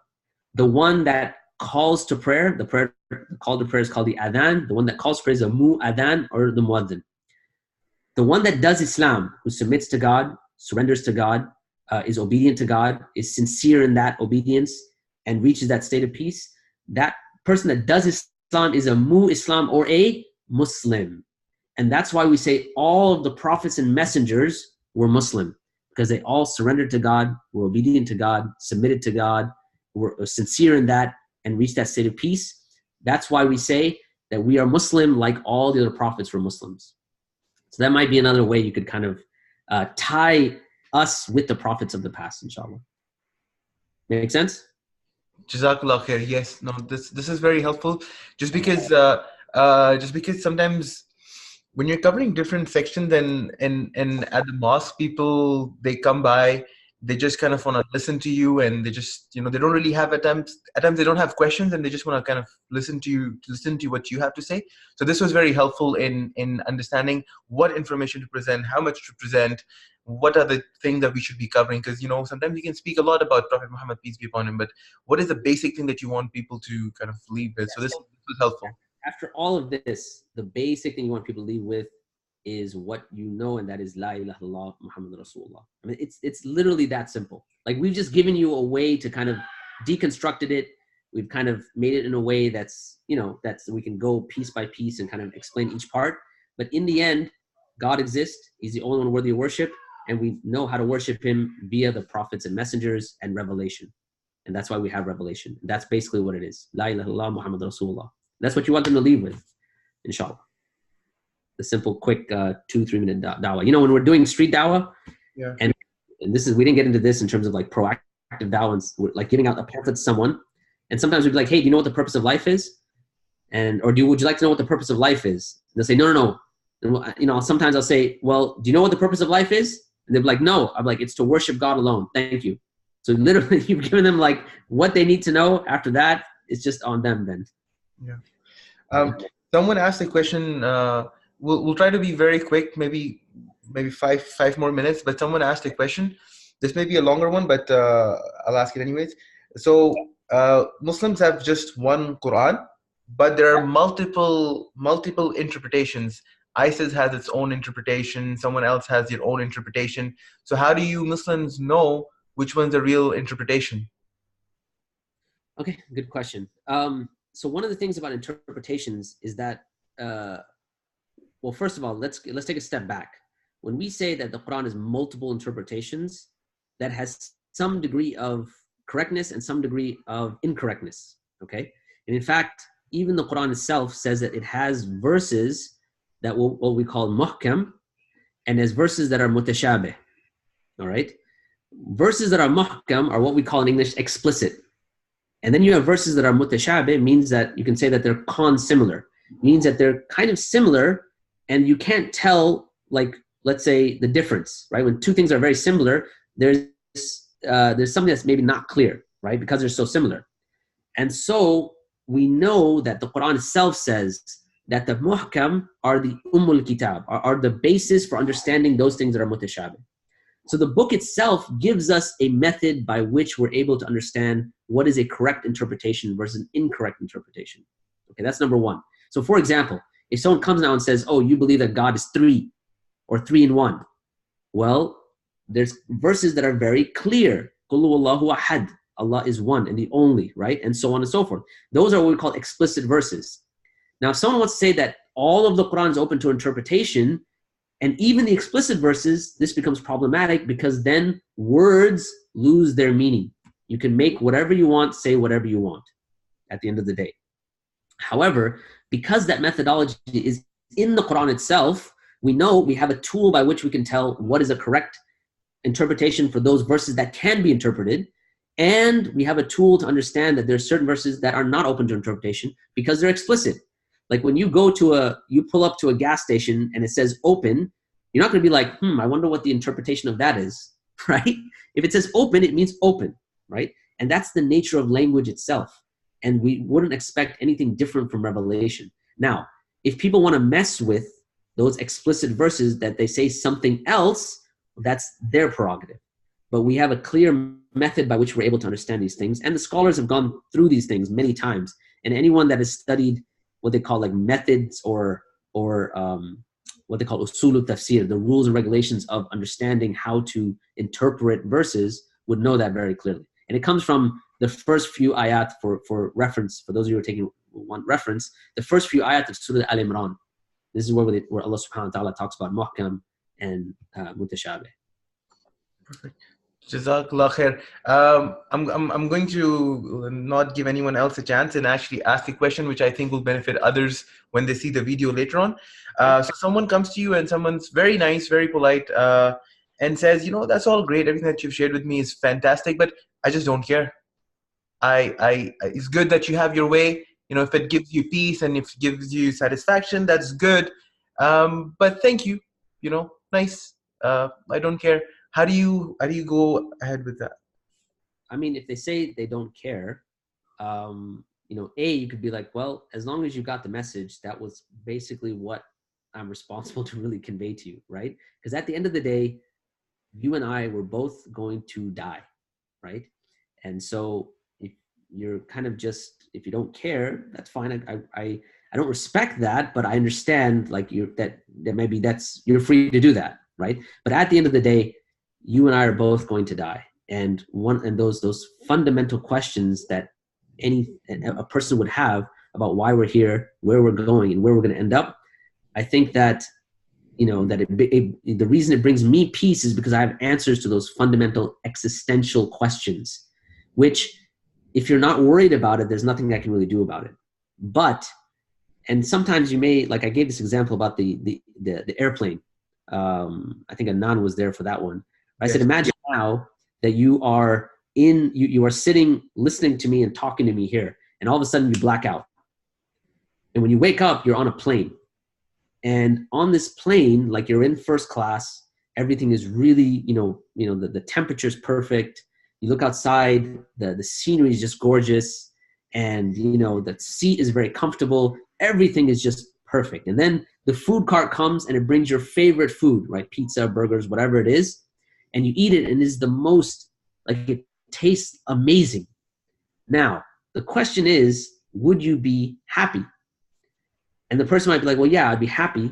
But then you'd have to ask, wouldn't you have any questions though? Like, wouldn't you think, wait a minute, I was just talking to this gentleman, and all of a sudden I blacked out and I'm on this plane. So wouldn't you ask, how did I get here? What am I doing here? And more importantly, where is the plane going, right? Like, where is this plane going to go? So similarly, you come into life in this state of consciousness where you don't choose this necessarily. You don't choose it for yourself to be in this conscious state. And you're on this metaphorical plane and you're going somewhere. If you're not going to ask where the plane is going, well, there's nothing I can do about that. But all we're saying is we know where the plane is going. And so maybe you could express it like that, inshallah. That's good. Jazakallah khair once again. My final question would be, so at the open mosque, when people, they walk by, just because it is set up as an exhibition, they kind of, a lot of times most people are in this mindset that they will go through every section and there's someone standing, they will, tell them what they have to say. Maybe they won't even ask questions and they would move forward. Right. Now, do you recommend that people present what they want to present? If the person is very, mellow, very, doesn't really have much to say, do you suggest that we present what we have to present and let them move on, or kind of engage in a more of a dialogue? And pick their brains, sort of. Right. So the way that we've set up kind of the Dawah training itself is that it is kind of a dialogue, but that you're in charge of the conversation, right? Because one of the things about a dialogue is that you could get on a train to Never Never Land, right? So it's like, okay, so what do Muslims believe about alcohol? And then it's like, okay, and so why is this? And so you've kind of missed the idea of Tawheed. So no doubt you want a discussion, but you want to be able to to determine the discussion, right? That discussion is kind of focused on Tawheed, because that's what you're trying to do, is get them to understand Tawheed at the end of the day, right? So if that's the case, I mean, I understand discussion, it's good, as long as you are in charge of the discussion, right? And that can be challenging sometimes. Sometimes, you may have someone who's, trying to make dawah to their faith, for instance. Like a lot of Christians may want to engage with you and say, okay, what about this? As long as you can, with Christians, I would advise that if they're trying to call you to Christianity and you're trying to call them to Islam, keep the discussion around Tawheed and Trinity, because they cannot win that discussion, obviously, right? As opposed to textual criticism, the Bible versus the Quran and all of these things, just keep it right in the main discussion. God, salvation, Trinity versus Tawheed. And and try to keep the conversation there. Yeah. And I guess there's nothing wrong with discussion as long as you're kind of in charge of where the discussion is going. And I guess this also depends on how many, just for the benefit of everyone else, this also depends on how busy the mosque would be on that day. So if you have a huge influx of people, then you want to keep things moving, and you have to be aware of, what the person will be learning at other stations. So kind of keep that moving. Yeah. So that makes total sense. I think Sister Rabia just raised her hand. She has a question. Sure. And maybe that'll be the last question because it's almost, I think we've crossed the Dhuhr time as well. So we'll pretty much keep that as the last question here. Okay. I don't really have a question, but I just have one of the things that I got asked at work, and this happened several times. That somebody said to me, "Well, if all you had to survive was alcohol and pork, and that was all you had, what would you do?" I said, "Well, I would consume the pork because at least my faculties are still in order." Right. Right. Yeah. I mean, there's nothing wrong with that answer. I mean, so one of the things that's incumbent upon you is to survive and live, right? Right. There's nothing wrong. Yeah, absolutely. Alcohol would change your faculties. Yeah, I mean, if that's the only kind of liquid that you have, and without it you would basically drop dead, then even alcohol would be okay in that situation. If that's the only thing you have and that's the only way to survive, obviously, But those are extreme situations. Okay, I know, it's funny. Thank you, Jazakallah khair. Yeah. All right, well, Jazakumullah khair. May Allah subhanahu wa ta'ala reward all of you for volunteering and participating. May Allah subhanahu wa ta'ala accept it from all of you. I wish you guys all the best. May Allah subhanahu wa ta'ala make it easy for all of you to convey the message. If there was anything that was said that was incorrect or unclear, then that's totally from myself. And anything of positive benefit is all from Allah subhanahu wa ta'ala. Jazakumullah khair. Jazakumullah khairan, Brother Fahad. Inshallah, may Allah make this event beneficial for everyone. And like you said, the volunteers have done a great job. So we're really looking forward. Very nervous as well, just because there's a lot of effort that has gone into it. No need to be nervous. Yeah, inshallah, it'll be good. And alhamdulillah that you are a very integral part of it as well. For everyone else, we will make these videos available. Imam Yahya Momla, he did a Q&A session a few weeks back. So if you have any questions, I'm pretty sure a certain question that you may have are already addressed there. The Sunni Shia question, or the question about Aisha radiallahu anha's age. So those are all covered in that video. Please do check that out.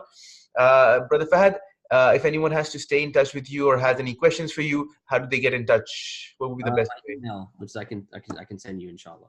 Okay. So, f.at.ira.org, but I can send it to you as well. Perfect. I will share that with the volunteers. Jazakumullah khairan. We'll let everyone go now. All right. Sounds good. Jazakumullah khair. All right. La ilaha illa anta astaghfiruka wa atubu ilaik. Assalamu alaikum.